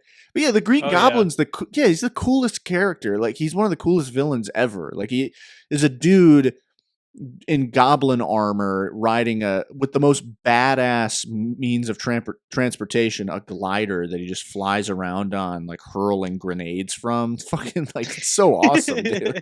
It's fucking great. Like, I've never been huge on like Marvel or superheroes and such, but like, you know, I've always been like a moderate superhero fan, and like Green Goblin I'll geek out on. Like, that is a great character. But yeah, man. Yeah. Picking up from there, games wise, you know, the audience of Film Tangents might be disappointed if we have any gamers in here. I bought into 2K25 NBA game this year. It's been a couple years since I gave that game a buy and a purchase and put any money into it, because it is a copy paste game. They don't really do a whole lot to reinvent the wheel, and then they introduced a new mechanic in this year's game that was a rhythm shooting. So using like your right analog stick, it would be pulling it down to initiate the shooting action and then flicking it back up at the right speed would give you like a bonus to your shooting attributes. So I thought that was an interesting idea, but they did like a nerf of it and basically made it not worth it at all. So I don't know. 2K, I used to love the game 2K16, 2K17, like really was the peak of it for me. Really had a big love for that game and really just bought into it just to play something. I don't necessarily say, I would say it's mediocre at best, probably like a 5 out of 10. Right at mediocre because it doesn't do anything exceptionally well. But being on a PC platform, it's the first year that we've had access to the next gen instead of like the PS4, the PS5 version of sports games because on Steam they took a really long time to get to that point, which is very perplexing to wonder why that is. So that was kind of the reason I bought into that. And then we did another repeat session here at the crib with me and Jake, where we delved into some old PS3 gaming experience using yeah. RCPC3 on the PC to emulate a Sly Cooper series. So we ran through the second part of Sly 2 of Rajan, his storyline, and then through the Contessa.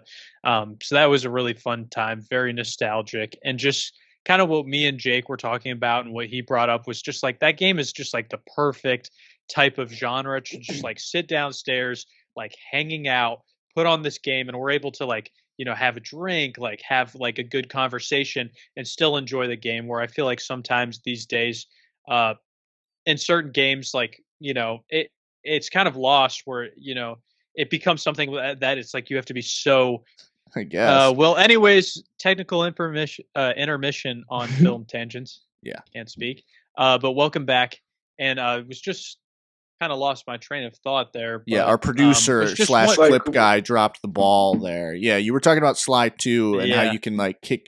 We were talking about how you could kick back and like it's intense enough to where it's still fun, but it's like we could still carry a conversation and just hang out too. Where like modern games, we were talking about how like, you know, like something like Wukong, like we're not going to be sitting there playing that and also like shooting the shit and laughing. Like it's all Wukong. No, your eyes like, are completely dilated. Yeah. Yeah, or something. I can imagine something like Doom. You're probably just like, you know, freaking locked in, you know. Oh yeah, yeah. I mean, most of the games fixes that I get are something where it's like it requires that much attention. But so it was a nice fresh breath of air to get some nostalgia and more casual gaming experience. So I think that wraps up my recap. Yeah, noise. It's like, yeah, I feel like the stealth genre too for games kind of lend themselves to that, where you can play it and just kick back and like, you know, shoot the shit too at the same time with a buddy. They've become like rarer and rarer, those kind of games, like stealth focused games. Yeah, and I feel like Assassin's Creed specifically has turned more into like it's more an RPG like now. Yeah, it's more RPG, and then there's a lot of that you can do to really just do heads up combat. It doesn't really incentivize stealth in the way that it used to, I feel like. So yeah, not a lot of good stealth games. Yeah, I always wanted to play those. If I ever get back into gaming, I definitely want to play one of those like Splinter Cell games. I really enjoy stealth games. Like, I'll do I guess like some of the big ones still Metal Gear Solid games for sure. Oh, okay, I'll note that. Yeah, because I definitely like those. Games. Like we talked before about like Spider-Man PS2, like the original Tobey Maguire Spider-Man video game. Mm-hmm. Like those were my favorite levels, the stealth levels in Oscorp, where you're just sneaking through like the offices and labs of Oscorp. Like that was fun, and it really like incentivized stealth. Like you had to be stealthy, and that it was fun, man. It just gives you like this very suspenseful sort of feeling. But yeah, before I get into my recap, you mentioned 2K, and I just remembered this. I saw something recently, I think yesterday on YouTube, where it was like some guy, I forget his name, but he used to work at WWE, and he said that like when one of the 2K games came out, that because you guys probably know, and people listening might not know, but Triple H, the wrestler Triple H, is now the COO of WWE, and when one of the 2K WWE games came out, there was like a memo that was sent around all all of WWE that was like basically said like there can be no footage going around whatsoever of Triple H in the game, like in a compromised position, like being pinned, beaten, tapped, or anything like that. That's hilarious. It's just like this is your top priority. It's like that's like the biggest ego trip like ever. The legacy of Triple H. It's like he's his character from like 2003. You know, he's his character basically from when he was in Evolution. It's like so self-serious. God damn. But anyway, yeah. So my recap. As usual, got to get my Letterboxd pulled up here. One of these days, I'm actually going to have my Letterboxd already pulled up before I start my recap. Don't hold your breath, folks. Yeah. So, okay. So I watched on the plane ride. I went on a work trip recently, 2 weeks ago, a few weekends ago now, to another city, and on the plane ride I downloaded a new movie on Netflix produced by Sam Raimi, so I was like, oh, this might be good, called Don't Move. Did you guys hear about this? I had not heard about that. So basically the concept, and you know, it's kind of, it sounds like your standard sort of like thriller, you know, survival thriller concept, but it's like the concept is basically like this woman, you know, is in the woods, like hiking or whatever. And then this guy starts stalking her. And after he kidnaps her, he, as like an insurance policy, he sort of like injects her with this serum. And after she escapes him, the serum starts working to where like after in like 20 minutes, I think, like all of her vitals are going to go dark and she's going to basically be in like a state of paralysis or whatever.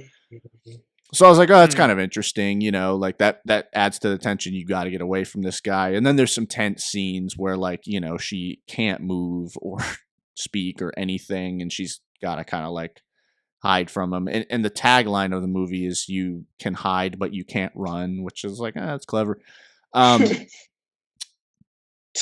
like at the end of that, it's like, bitch. Yeah, bitch. ... bitch. Boy, oh boy, this movie took a shit, man. Like it was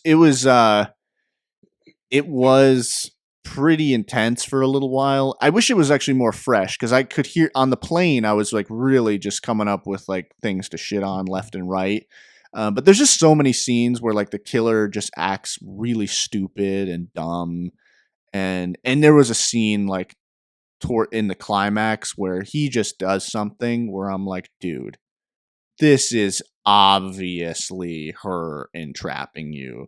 This is obviously her trying to be clever and escape. Like, he's not, okay, dude, you're not really gonna do that. Oh, he did it. Okay, he did it. And of course she escapes. Dude, you know what I mean? The way that you're talking about this is exactly like, it just gives me flashbacks to me talking about that movie. Hush. Okay.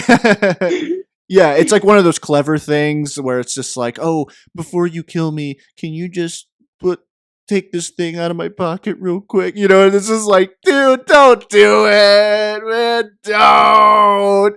And he fucking does it, you know, and you're just like, this is so fucking stupid, man.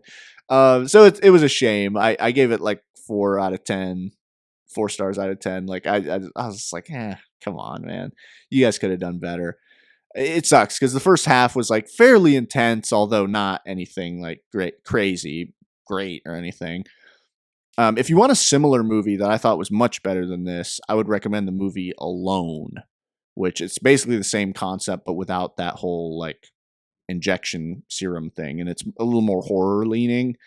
That's a better one in my opinion. So that was no good. And then, yeah, kind of closing out the Halloween season, I did a rewatch of Misery.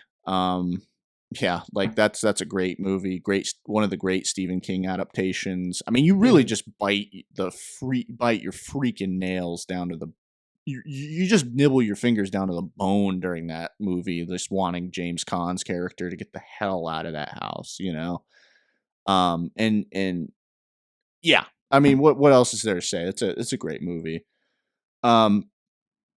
One that I really am glad I rewatched was Edward. We watched this together one October in years past.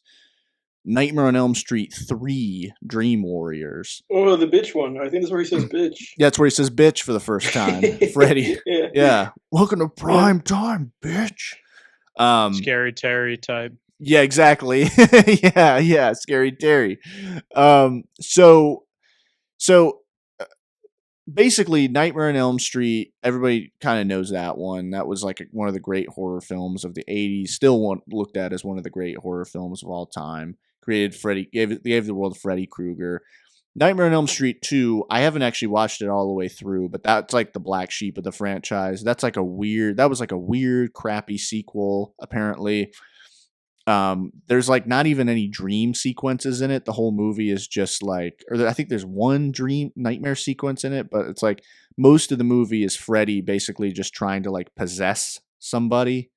So it's kind of lame. It's like, okay, Freddy's like in the real world now. This is weird. It's just this guy with like a striped sweater running around, like pretending he's Michael Myers. Like, I don't know about that. And I've seen clips of it. It's very not scary at all. But then they went back to basics in Nightmare on Elm Street 3, but back to basics in terms of nightmares, but they really amped it up. And I got to say, dude, I gave this movie a 6 out of 10 when I first watched it. On my rewatch, I bumped that to an 8.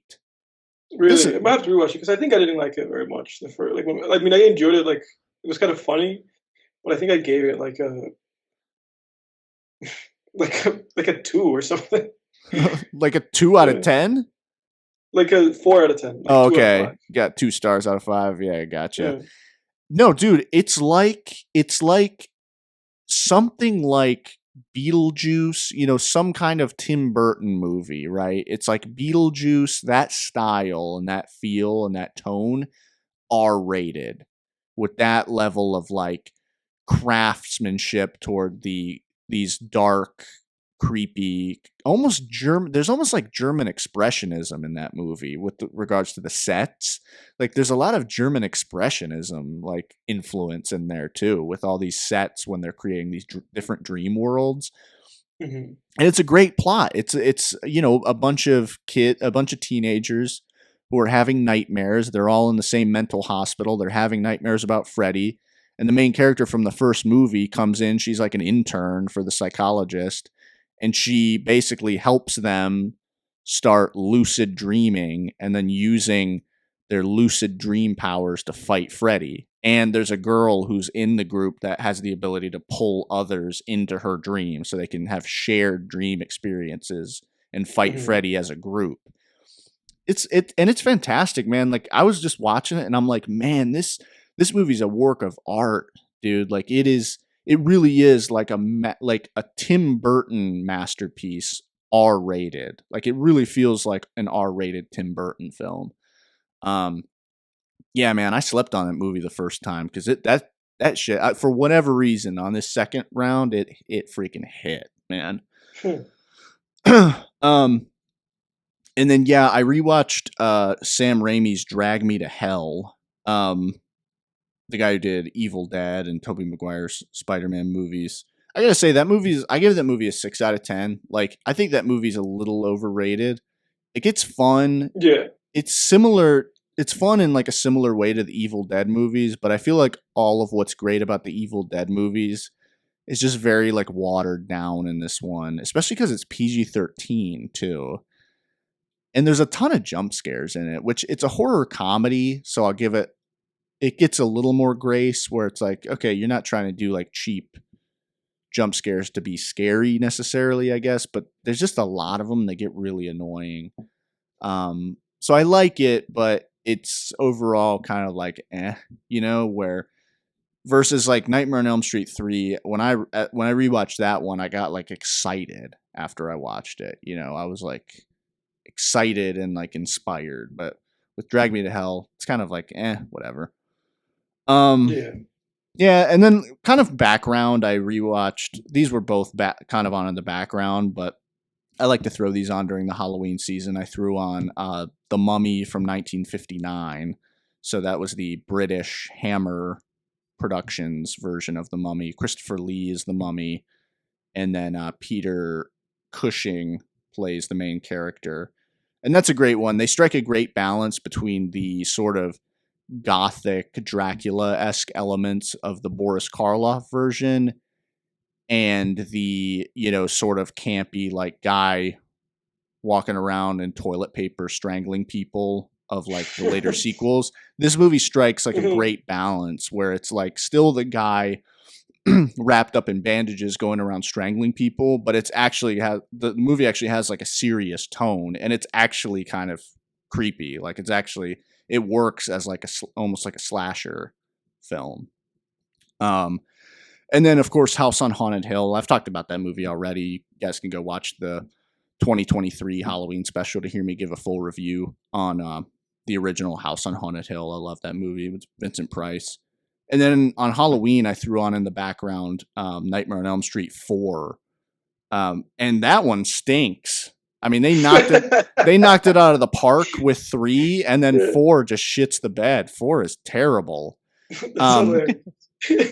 Yeah. I will say 4 has probably the meanest Freddy kill. Probably the most horrific Freddy kill. There's a girl who has a fear of cockroaches, and he basically she has a nightmare about him, and he slowly, like, he breaks her bones, and then she slowly, kind of like the Fly, starts turning into a cockroach. And then she, like, shrinks, and then she finds herself inside of, like, a roach motel, like one of those traps. And he's holding it, and he just says, "You can check in, but you can't check out." And then he, like, squeezes it and crushes her. It's the meanest Freddy kill ever. It made me that's disgusting. Yeah, it's like it makes you kind of it makes you think of, like, the first one where all he does is, like, slash people with his glove and be like, "Oh shit, man, Freddy, if you're gonna kill me, can you just kill me with the glove instead of do that? Like, please don't do that to me." Slash me. Yeah, just stab me. And then I watched for the first time the Brian De Palma film Blowout a few nights ago with John Travolta. This is a great suspense film, very Hitchcockian. It's basically a guy who does sound design for movies. He's out, like, picking up natural, sounds, the soundscape with his microphone, and then he accidentally picks up the basically what turns out to be, like, a political assassination on his microphone. So then he sort of, like, but there's, like, a whole cover up, going on. So he kind of he can't just go to the police with it. He's got to kind of solve this mystery on his own. I really think we talked about that the horror movie Sinister earlier this month. I actually think I think this movie was a big influence on Sinister because it's very similar with that procedural of a guy sitting there and just, like, painstakingly, like, rewinding tape and analyzing Sounds a little bit tape. like The Conversation too. Maybe that inspired it. I don't know. It was inspired by The Conversation. I think that's on record. Brian De Palma said that. There was a number of inspirations for this movie that I found interesting, but The Conversation was one of them. So you're very, very astute, sir. Just from the description, because it just sounds similar. Yeah, it is very similar. But Blowout was great. I liked Blowout, I think, better than Conversation, actually. Interesting. Yeah, I thought it was really good. And then very impactful, too, like emotionally impactful as well. Not just a great suspense film. And then, but it's actually very similar too, because I think he has, like, some sort of, in Blowout, I know in Blowout he has, like, some sort of backstory where, like, he fucked up something earlier, so now he wants to make things right. And isn't that the same thing in The Conversation? It's like a sequel to that. Yeah, isn't that the same thing in The Conversation where he, like, had a previous operation that went wrong, and so now this is him trying to make things right? Yeah, it's like the same thing. But instead of trying to stop an assassination, he's trying to, like, basically solve one and prevent another one, I guess. So, but anyway, and then finally, for the first time, I watched The Count of Monte Cristo the other night. Have you guys seen this movie? No, I've heard about the book, but I've never seen the movie. I haven't seen it either. So I watched the one from 2002 starring Jim Caviezel. Caviezel. He's the guy who played Caviezel? Jesus in Yeah. The Passion of the Jesus Christ. Yeah, Jesus. himself. And then Guy Pearce as the villain, Richard Harris, and then Henry Cavill's actually in it. He plays like he's younger in this movie. And then Luis Guzman is in it. Dude, great film. I gave it an 8 out of 10. This is a great movie, great story, fantastic revenge film, dude. Like I found myself really like clenching my fists, just like fuck yeah, fucking, get your revenge, motherfucker, get to it, get him. It's like one of those revenge movies where you're like, you almost want to jump in the screen and help the character get revenge, Yeah. And that actor who played Jesus in Passion of the Christ, he's great. You know what I found funny too? There's like a whole sequence at the beginning of the film, so it isn't really a spoiler, but he like goes to prison and he's like being whipped, and I was like, just like in Passion of the Christ, like I was having deja vu. I was like, it's a prelude. Yeah, he's like he's been in prison for a while, so he's got the long hair and the beard, and they're whipping him, and it's just like, it's like Mel watched that movie. Yeah, it's like this is Passion of the Christ. Holy shit. But yeah, great revenge film. And great story. I never read the novel, but yeah, good shit. And then moving along here, I'll be quick. I finally got around to watching the season 2 finale of Invincible, that animated superhero show. I'm still behind on that show. I've only watched the first episode, but I'm looking forward to watching it because it excited me enough to want to keep watching it. Yeah. And I gotta say, I know people out there might think like I'm late to the party on finishing season 2 because it came out like in the summer, but the reason is because I just found it hard to get through, man. Like there was nothing that was like, oh man, I really need to find out what happens next. Like it really felt it was just very slow, and I feel like the show just doesn't. The second half of season 2, I really just felt like, man, this show does not know which direction to go in. Like they bring up all of these like weird random subplots that don't go anywhere, and then they come back way later when you've forgotten about them, and you're just like, wait, who is this guy trying to kill the main character? Like I don't even fucking remember this guy. And huge turnoff is they're starting to introduce multiverse stuff, and I'm like, please don't with the multiverse. And it's like I hate only multiverse. Oh, I hate it, dude. And it's like you're only in season 2 of the show, and I know that Robert Kirkman wrote the comic a long time ago, probably, but just do something different, man. I don't know, just don't do the multiverse thing. But that decreases my excitement for the show, dude. Oh my god, like I rolled my eyes so hard they about popped out of my head when I realized that there was another universe operating in this, and then it was a multiverse. I was like, oh my god, man. Oh, there's the character that was dead, and now they're here again. I'm like, god damn, man. And it just really creates like an anything goes scenario, and I hate that. Yeah. It's why I stopped watching Rick and Morty. It's why I have even less interest in Marvel now than I did when I was, younger. And I gotta say, this show is like the quote unquote counterpart to The Boys. It's often seen as, because it's, The Boys and Invincible, they're both edgy superhero shows. They're both on Prime. They're both R-rated edgy superhero shows on Prime. And I think a lot of people will tell you that like Invincible's better, and it's sort of the thing that we've talked about before, Edward, where it's like the art of trying to just draw a perfect circle, where Invincible very much feels like that, where it's like this is just people trying to create like a perfect circle here. Whereas The Boys is a flawed show, but goddamn, I can't stop watching it when new episodes come on, like when new seasons come out.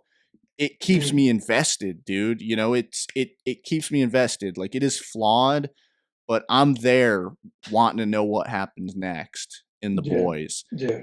And with Invincible, I just don't feel that way, man. And you can tell me like, oh, well, it's, I mean, maybe I don't know, though. I don't even know if Invincible is trying to draw a perfect circle, because I'm watching it and I'm like, there's just so many like weird flaws that I'm seeing here in terms of like, I mean, dude, they had like this supervillain character pop up in the finale, and I was like, who is this guy? He like wanted revenge on the main character, and I was like, who is this? Like, I don't even know who this is.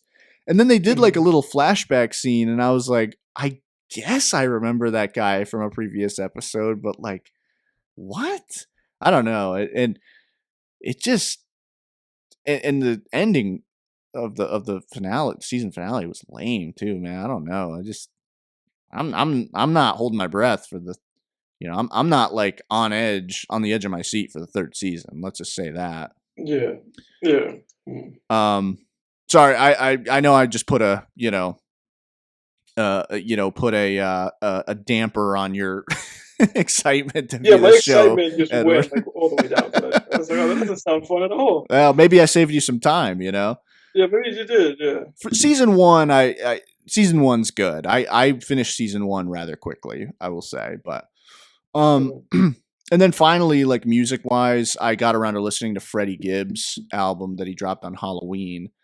And that was pretty good. I mean, it's more of like a mixtape than an album. It feels just kind of like, there's no features on it. There's like some cool skits where it's like the devil talking to Freddie, and that's cool. Freddie Gibbs really likes skits. But yeah, it's heat, and I like Freddie Gibbs a lot. Go check it out. It's great balance. Check it out. Yeah, great balance of like trap-y bangers, and there's like a couple of trappy bangers, but even those trap beats have some cool like soulful elements to them. And then just your typical like jazzy chill hop beat with Freddie going hard over it, Yeah. I like the cover. The cover's pretty decent. The cover's great. Yeah, I really like it. Yeah. But yeah, I think that's it for me, boys. Hey boys, let's give the viewer what they came for. Everybody, this is the time for us to talk about the movie of the week, chosen by Mr. Jake himself. So Jake, I'll let you give everybody a little bit of an intro for it. Yeah, so this week we chose the 2024 Irish horror film titled Oddity. This was directed by Damien McCarthy, and it stars Gwillem Lee, Carolyn Bracken, and Tad Murphy. And yeah, that was the pick for the week. Personally, I'm just going to go ahead and say that I think this was the horror movie of the year. Yeah. I think this movie, this is now my second time watching this. I watched it in September. I gave it an 8 the first time. I gave it a 9 this time. I thought this was excellent. But what did you think, Edward? I'm curious. It went from an 8 to a 9. Wait, so you're asking me? Or you're just clarifying? You're not saying for yourself? Yeah, it went from an 8 to a 9. Asking. Yeah. Okay. Okay, I'll start with positives. Interesting film. From the very beginning, it kind of grabbed me, with the music that it started and with the obvious references to The Shining, in how it starts, with those kind of like extreme wides of just this kind of winding roads and just kind of establishing like where we're at in this Irish town. Although the movie's almost like a just kind of thinking, reflecting on it. The movie's kind of like a box movie, a bottle movie. You're right. It's just kind of in this house. Yeah. And even even the scenes that are like in this psychiatric place, they could have been shot in that same house. Right. Yeah. But a little bit of a battle movie, like Jake said, directed by Damien McCarthy. So I was, the movie grabbed me from the beginning. I liked how it had a very classical way of establishing the scene, where it showed us the main character, and then it just kind of through these like wide kind of master shots, it showed us like, this is where she's at. There's a hole there. She's walking this way. This is where this is in relationship to everything else. She's going downstairs. So it just kind of like was really good at establishing the scene, and at showing us that was like there was a flashing camera there, just constantly taking pictures, and she had been staying at the house because she was kind of working on it. So it was good at setting itself up, and then it introduces this guy character, the stranger, with a very interesting face. Let's just say it like that way. I can't find the words I'm looking for right now. And his eye, like this kind of glass eye that he had, was very fascinating looking too. Just like this scribbled eye, but it was fascinating. Like his face is so attention grabbing. So the film, like I said, it goes with wides, it has extreme wide angles, and immediately kind of the movie it tries to establish this kind of cinematic language of repetition, and specifically of squares. I don't know if you noticed this, but it was doing something at the beginning of just showing you things through boxes. It showed us this house, and it showed us that the house was like this weird castle that was like a square, and then when the guy, the patient that's there, being like, "Let me in, there's somebody in there, I saw somebody come in there," he's also shot through that kind of through that, like, yeah. So I found that really fascinating how the movie was playing with it, and how then in reverse to show her from that side. This feeling of entrapment that the movie had, of just claustrophobic feeling, I found it really interesting. Yeah. The opening of the film, like those first 5 to 10 minutes, were very effective, a very strong filmmaking. Great dilemma, very too. Clear. Great dilemma. Exactly. Great, like, what would you do moment, Exactly. Yeah, and it just kind of puts you on the edge of your seat, where he's just like, there's somebody in there, and then she can hear somebody like bump into something, So it was very fascinating. And like you said, it's like, well, what happens, And then it kind of cuts us off with the idea that she let him in, and then a year later she's dead, which I found that really intriguing, because it also left you with questions, like, was there somebody in there? Was there not? She's dead. How did it happen? Did the guy kill her? What happened? We meet her sister, and then everything kind of unravels, that her sister just kind of has this kind of more psychic, like, I guess, like paranormal powers, and she works in this shop with all these trinkets that are cursed items. And it's interesting, the little kind of like playful things that the director does, where the villain, surprise surprise, is the husband, and he kind of goes like, "Oh, what is that bell there?" And she goes, "This bell does this," and then that's how he dies at the end of the movie. That's the implication. Great foreshadowing. Yeah. Yes.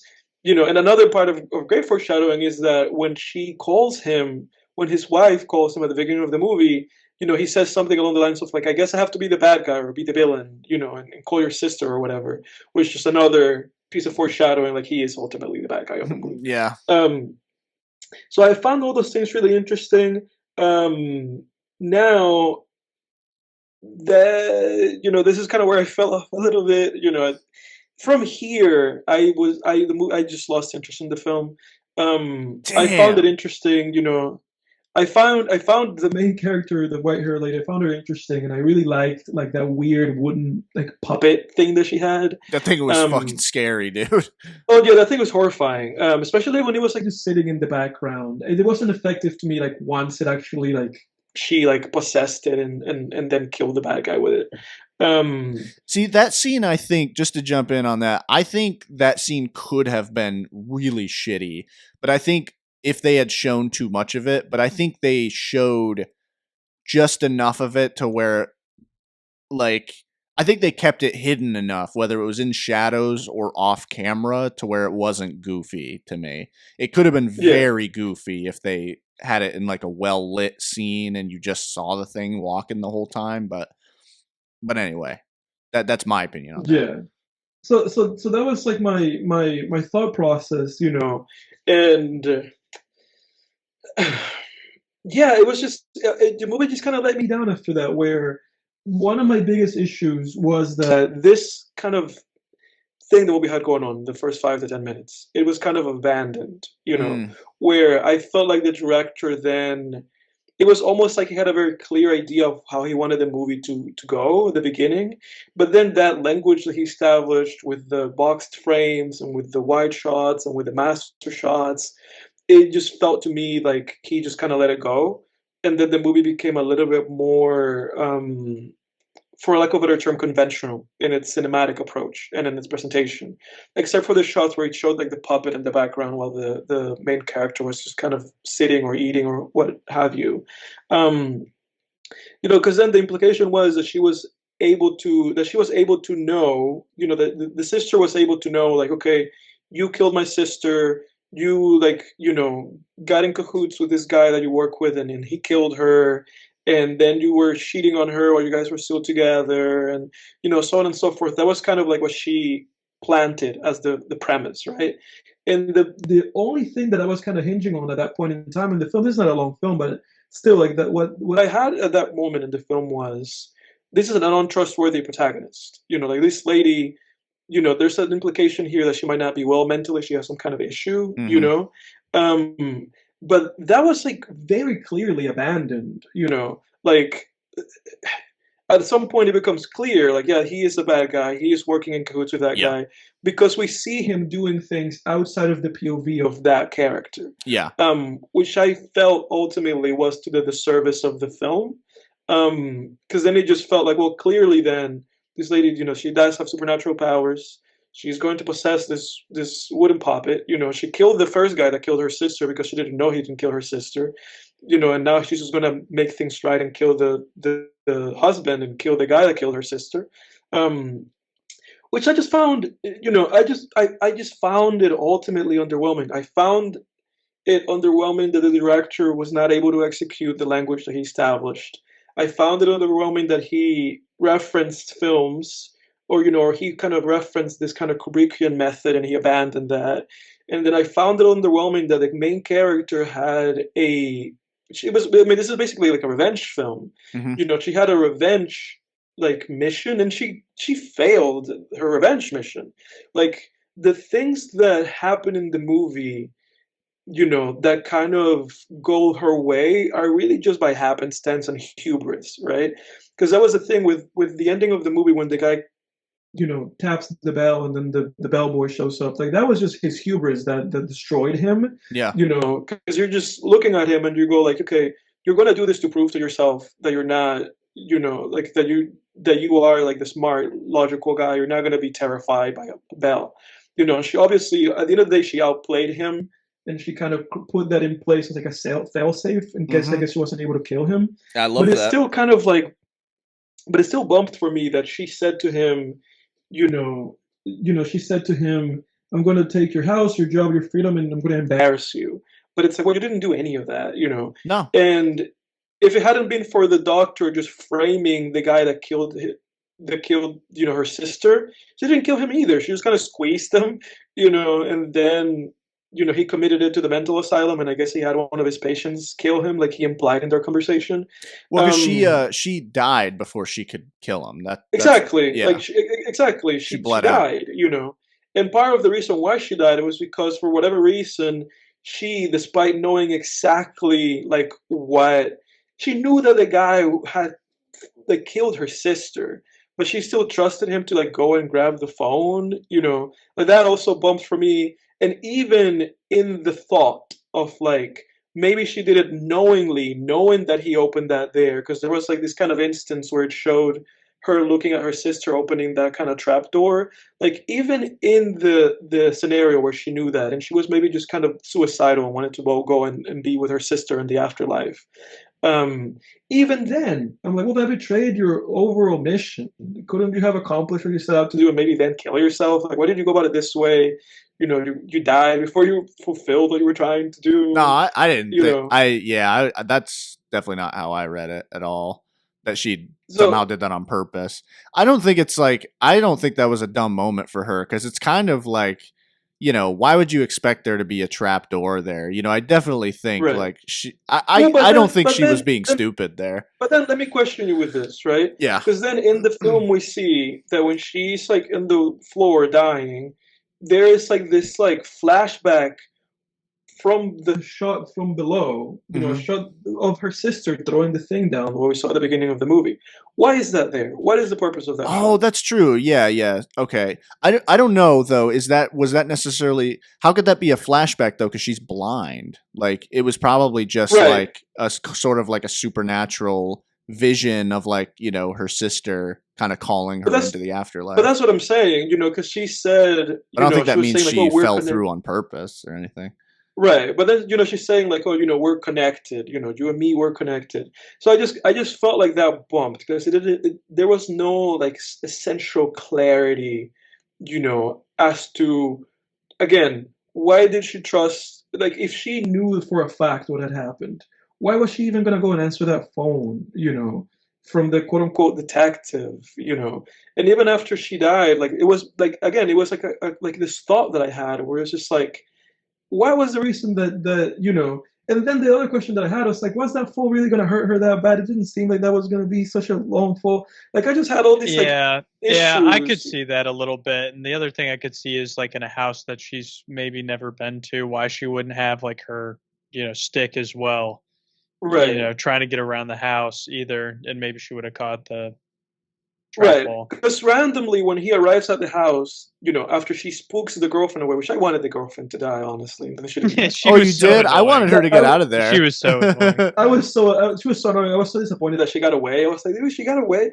But then, she was waiting for him there. Like, she initially was just at the table, with her head kind of tilted with the puppet. And then when he arrives at the house later that day and it's all dark, she's where her sister was at the beginning of the movie. Which, again, there's like this weird implication that she should have known, or she would have known, like, what are you doing there? Are you trying to, like, was there a reason for why she was waiting for him there? Like, I just felt like there were a lot of, like, By the trapdoor, like, you're saying? Exactly. I just felt like there were, like, weird narrative incongruencies.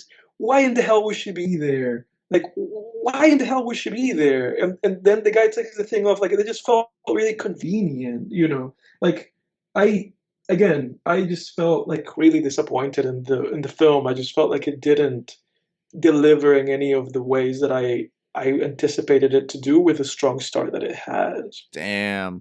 Fully disagree, man. Fully disagree. I think I think I've explained myself pretty well. No, you have. Jack, you can be the tiebreaker here. I mean, I'm more on Jake's side with things. I could see that scene that you're talking about being a linchpin where you could have a lot of questions raised. I could see that, yeah. So like, I will concede that point to you and thinking about it. I mean, I thought about that a couple ways, that could have gone very different. The only scenario where she perfectly walks into the trap door is like a very small piece of the pie of what could have really happened. She could have walked around it. She could have, crawled. Or she could have not been there. Or she could have been in a different area. Why was she there to begin with? Exactly. So I mean, I can't fucking see. Or she could have possessed that doesn't bother the doll me that from much. There, like. Yeah, she could have possessed the doll earlier. She wanted to confront the husband, though, I think, and she didn't want to kill him with the doll. She wanted to expose him, and the detective calling was like, an opportunity to do that. It wasn't the best opportunity, but it was like, okay, here and now, here's the detective that looked into the case on the horn. Like, let me grab the phone, And there was probably some curiosity. It's probably a mirror image of like him tapping the bell, where like that was her kind of version of tapping the bell of like, let me see if this guy actually has like some other trick up his sleeve where if I pick up the phone, someone else is actually calling me. And I can follow you with that. But then another issue that I had was with the whole idea of the detective, because I was just like, if there was really a detective in this case, how did they fail to arrive at what seems like a pretty obvious conclusion? Especially when in the movie it said, when it gives us a flashback of what happened to the wife, when the crazy guy goes like, I'm gonna go to town and I am going to get police. Just stay here, and if something happens, just run. Mm-hmm. It's like, how was that guy ultimately framed for this? Like, again, dude, I just felt like the movie just had a little bit. It just had like I wrote my note, and my note was like, this is a clever movie, but just not fully cooked. That's how I felt. Like, I felt like it just wasn't all the way there. And at first I thought like, was this director's first movie? It's not his first movie, it's his second movie. Before that he was doing shorts. Because this movie kind of reminded me, it just kind of felt like that, like, oh, this is a first movie of a director, Like, it just didn't feel completely competent. I don't think it's a bad movie, I just didn't feel like it was like great. Or good. Oh, I gotcha. No, I mean, look, the sort of the grievances you're raising are things that I just feel like my brain filled in. Like I was okay with like filling in, like there's the whole thing in The Dark Knight of like, how'd the Joker know all of this information and how did he get this and that? And it's like, I don't know. These are things that I guess these are the types of things that my brain can kind of like, I felt like I was okay with just kind of filling in, like why was the guy with the glass eye ultimately framed for this? Well, because, he's a guy who murdered before. He was let out of a mental institution and there was evidence that he was at the house. Boom, bomb.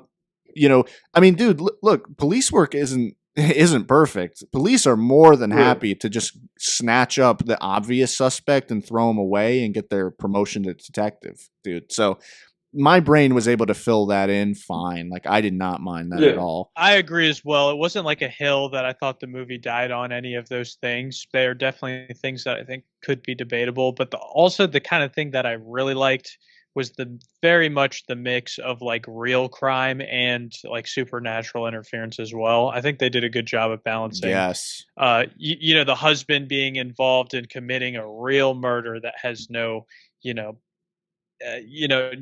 no foot in the supernatural, and then the opposite being, having one true murder that's committed in it. I felt like it was pretty balanced in that regard. Really appreciated the scene in the Blind Sisters cursed, I guess, shop. Yeah. I guess shop of oddities. It didn't really seem like she was selling anything. It seemed like it was more like, I don't know, she's just hanging out there. But yeah. But I thought that was a really creepy and cool scene to see all the way she kind of like had all these cursed objects laid out and stuff. I think I may be being redundant, so cut me off if I am, Jake, but you raised a really good question at the end of the movie that really stuck with me for this film, was the fact that you said, from the perspective of the husband, the whole like movie could be rationalized as it kind of being in the palm of his hand, and everything kind of worked out the way that he saw it. Like he's a man of science. He worked at the institution. Yeah, so from his, what I said was, from his point of view, everything could be explained by natural occurrences. So, like, because I think that was the genius of the movie. And so I'm going to kind of like make a case for this movie. So, I think I watched this movie, Edward, from like a different angle than you did, because with this movie, essentially what was going on with point of view was a third person limited point of view. And I think that worked really well because it was a great balance between suspense and mystery, because you had a whodunit aspect, but you also needed to scare the audience. And so what they did was they had a third person limited point of view of an unreliable narrator, the main character, because she has information that the audience doesn't have. And that's a slippery slope, but I think they did it well in this movie. And then they really only get into the husband's point of view after we've been given enough information to deem him as a real suspect and probably the culprit. And I think, this movie was just, to me, it was so great. Like you said, Jack, I mean, it was like a great combination of supernatural elements and also slasher elements. And it combined those elements perfectly in service of a great story. And I think the whole revenge angle, I really think this was like this movie took place in a moral universe, sort of akin to like Breaking Bad and Better Call Saul, where like choices have consequences. Because in the first act, in the beginning of the movie, it's, and I love how they implied it with that other patient who has drawings of the wooden man. The main character, she kills the guy with the glass eye as out of revenge with the wooden man. And then she realizes when she touches his glass eye, oh shit. That was the wrong guy. It was it was the wrong guy. And so now that is a debt that kind of has to be paid if this is going to be a moral universe. So the fact that she got paid in a contrived No, way. I don't think so, because To me, on her path for revenge, she even says it in that scene where she says, "I killed the wrong person, and I'm going to pay for that one." And she does. She does. She dies without seeing her revenge through. And of course, in this universe, there's an afterlife, so she kind of eventually does. But there's consequences to having killed an innocent man, kind of taking justice into your own hands. And I thought that was great. I thought the movie would have been really cheap and just sort of like a revenge fantasy, like all the other movies and in all the other Western movies that we see, if she just got her revenge and walked away with a smirk, as the house burned down behind her, like it just would have been like, right. my God, I thought it was great how this was in a moral universe where, her actions had consequences as well. And I thought that was great. And I thought the whole idea, too, of the bell was fantastic, because if you look at it if we jump into the husband's point of view, he is a man of science and of rationality and of, basically materialism. He doesn't believe in the supernatural at all. He thinks it's all, just a bunch of bunk, and he has, when his sidekick guy tells him, "Oh, hey, I actually ran into your dead wife's sister at her shop," that gives him his worldview plausible deniability, because he's thinking, "Oh, well, that's how she knows, because this asshole ran his mouth." She Mhm. doesn't know through some supernatural means or whatever.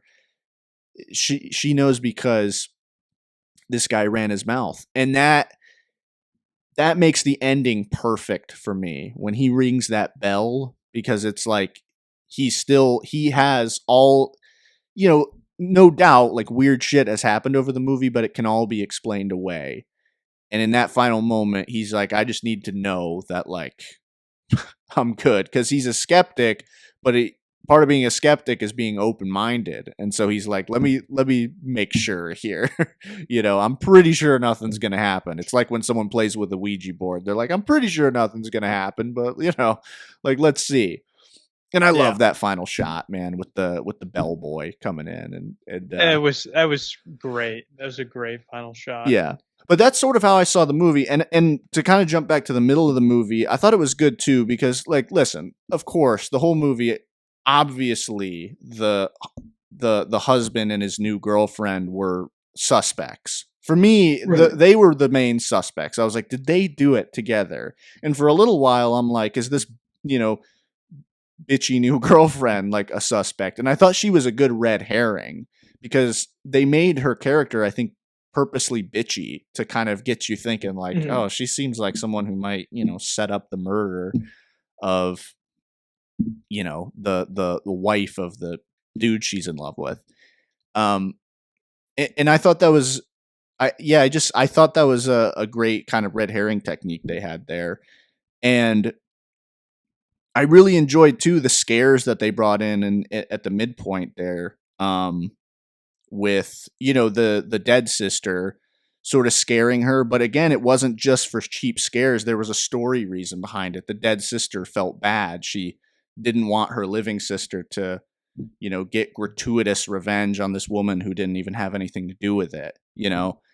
Um, Right.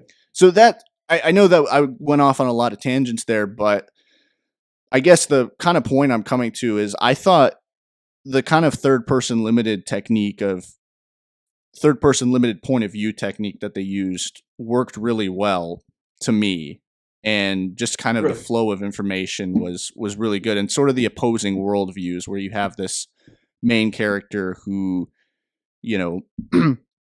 really knows the supernatural exists, and the antagonist being a skeptic who's able to sort of explain things away. I thought it was really well done. I don't know. I wanted to kind of arrive at like a greater point there and make a better case, but I don't know. I guess my mind's a little all over the place. I really love this movie. I thought it was phenomenally Yeah. done. No, I I feel you, dude. thought it was awesome. I really enjoyed it too, Jake. I feel you, fellas. And I agree with a lot of the points you had to make. I just, like I said, I just have minor grievances with this film that just kind of stacked up on top of each other. Yeah. Then just again, just like things that bothered me. Like, yeah, I mean, I said enough. Just things that bothered me. That when I just looked at it in the bigger picture, I was just like, I don't know if that would happen that way, or if this necessarily needed to happen this way, or if this person should have been there, or if that fall would have done that. But I accepted it, you know. What about what I said about the guy like being framed and how law enforcement is like happy to jump to conclusions? Like, did that do anything for you, or are you well, no, because are you not really willing to like fill in those gaps, kind of? Well, because that's the thing, right? Because it's like it's either you do or you don't, right? Yeah, the movie's not stating that. The movie's just saying it happened. Yeah, so then exactly. You as an audience, you have to either do that legwork for the movie or you just don't. Exactly. And for me, my like knee-jerk reaction was like, you do the work. Like, I'm not gonna explain this for you. You do it. You know. Yeah. So that was just kind of where I arrived. Where I just wished that the filmmaker would have taken maybe a couple of steps to just kind of win me over and not remove my like suspension of disbelief and just make me like work for it. So that was the issue, because then when you enable my mind to try to fill up holes for you, I'm going to start also noticing holes and that I'm not going to fill. Yeah. So then I had those issues with the film. And I think overall, the biggest issue that I might have had, you know, was just just kind of like how disappointed I was in how, from a filmmaking perspective, the movie just went like from like an 8 to like a 4, you know, and then that also disappointed me. I didn't feel that, man. It is an art form though, isn't it? Like, of kind of trusting your audience, where it's like, there's some movies that, you know, I'm sure you could name movies where that kind of works for you, where like they've allowed you to sort of fill in gaps and it kind of works, right? For sure. And that is, I could feel you on that. Like, it is a really tough art form. Like, I think, to bring up, you know, for the billionth time, one of my favorite shows ever, but like Better Call Saul was great at that. Like, I rewatched a little bit of the last season recently, and there was a lot of stuff that could be perceived as loose ends, but I just thought they were more like, you know, I think my brain can fill that in, you know, it's kind of easy to like, explain that, you know, and so I feel you, but sometimes it kind of is just that end is too loose, I guess. So I feel you, man. I respect. And just to clarify what I mean by filmmaking, I just meant that in terms of presentation. Yeah, no, I know what you're saying. Yeah. Okay. Yeah. And more I wasn't as concerned with that personally, but the one thing that I did kind of think about, like after the movie, like during the movie, great viewing experience, like really enjoyed it, was like, I was like, I don't know, like I thought that like kind of what you were talking about, Jake, like the third person omniscient viewpoint like worked really well in some regards. Third person limited. The one thing that I did, but okay, yep. Thank you for the clarification.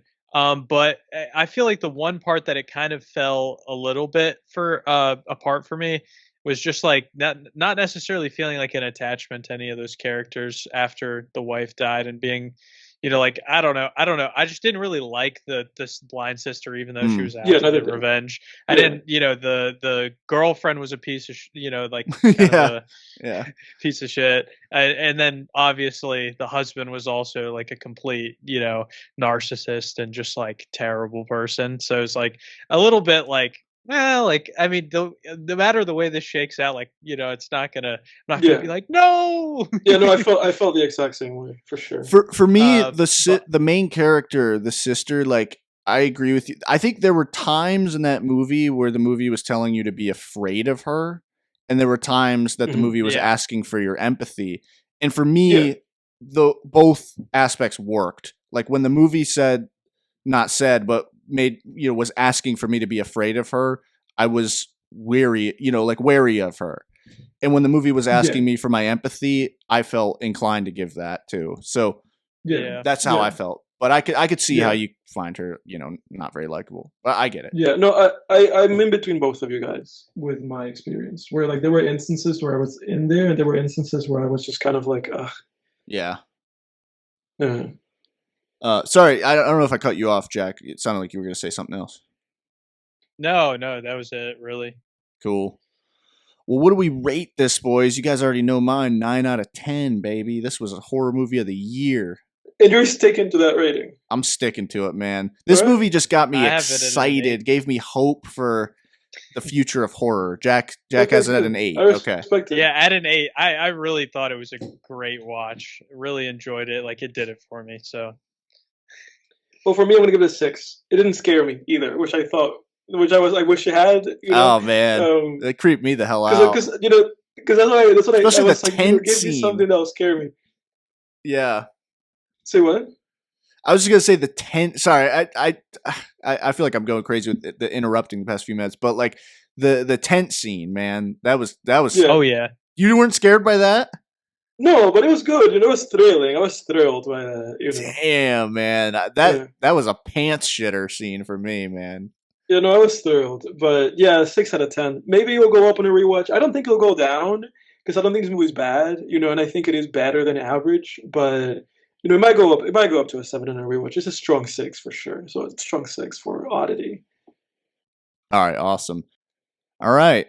Well, all that being said, Edward, what you got for us next week, man? Yes. Well, everybody, we're ramping up to the end of this season. So we're nearing the end of season 2. Thank everybody for staying with us through it. We will keep you fed. We'll keep whipping our clips guy through the off season. And maybe I will become a little bit of a clips guy too. I won't leave our clips guy alone on his journey. But but that being said, we are kind of entering. We're leaving behind this horror movie stuff, and now we're in this season for the next few episodes of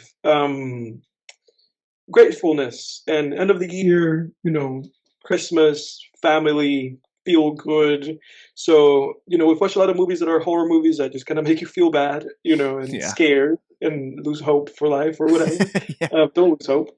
But that being said, I just wanted to kind of switch things to a more positive light. It's sad that we've already watched all the Paddington movies. If Jack hasn't seen them, then Jake is going to be on you to show them to him. Yeah. Because those are always perfect movies for this. But in light of not having any more Paddington films, I want us to watch The Princess Bride from 1987. Oh, okay, I've never seen it. All right. I think I've seen it. Yeah, I noticed you haven't seen it, Jake. I haven't seen it either. It's one of those movies that I've been meaning to watch for a very long time. Rob Reiner.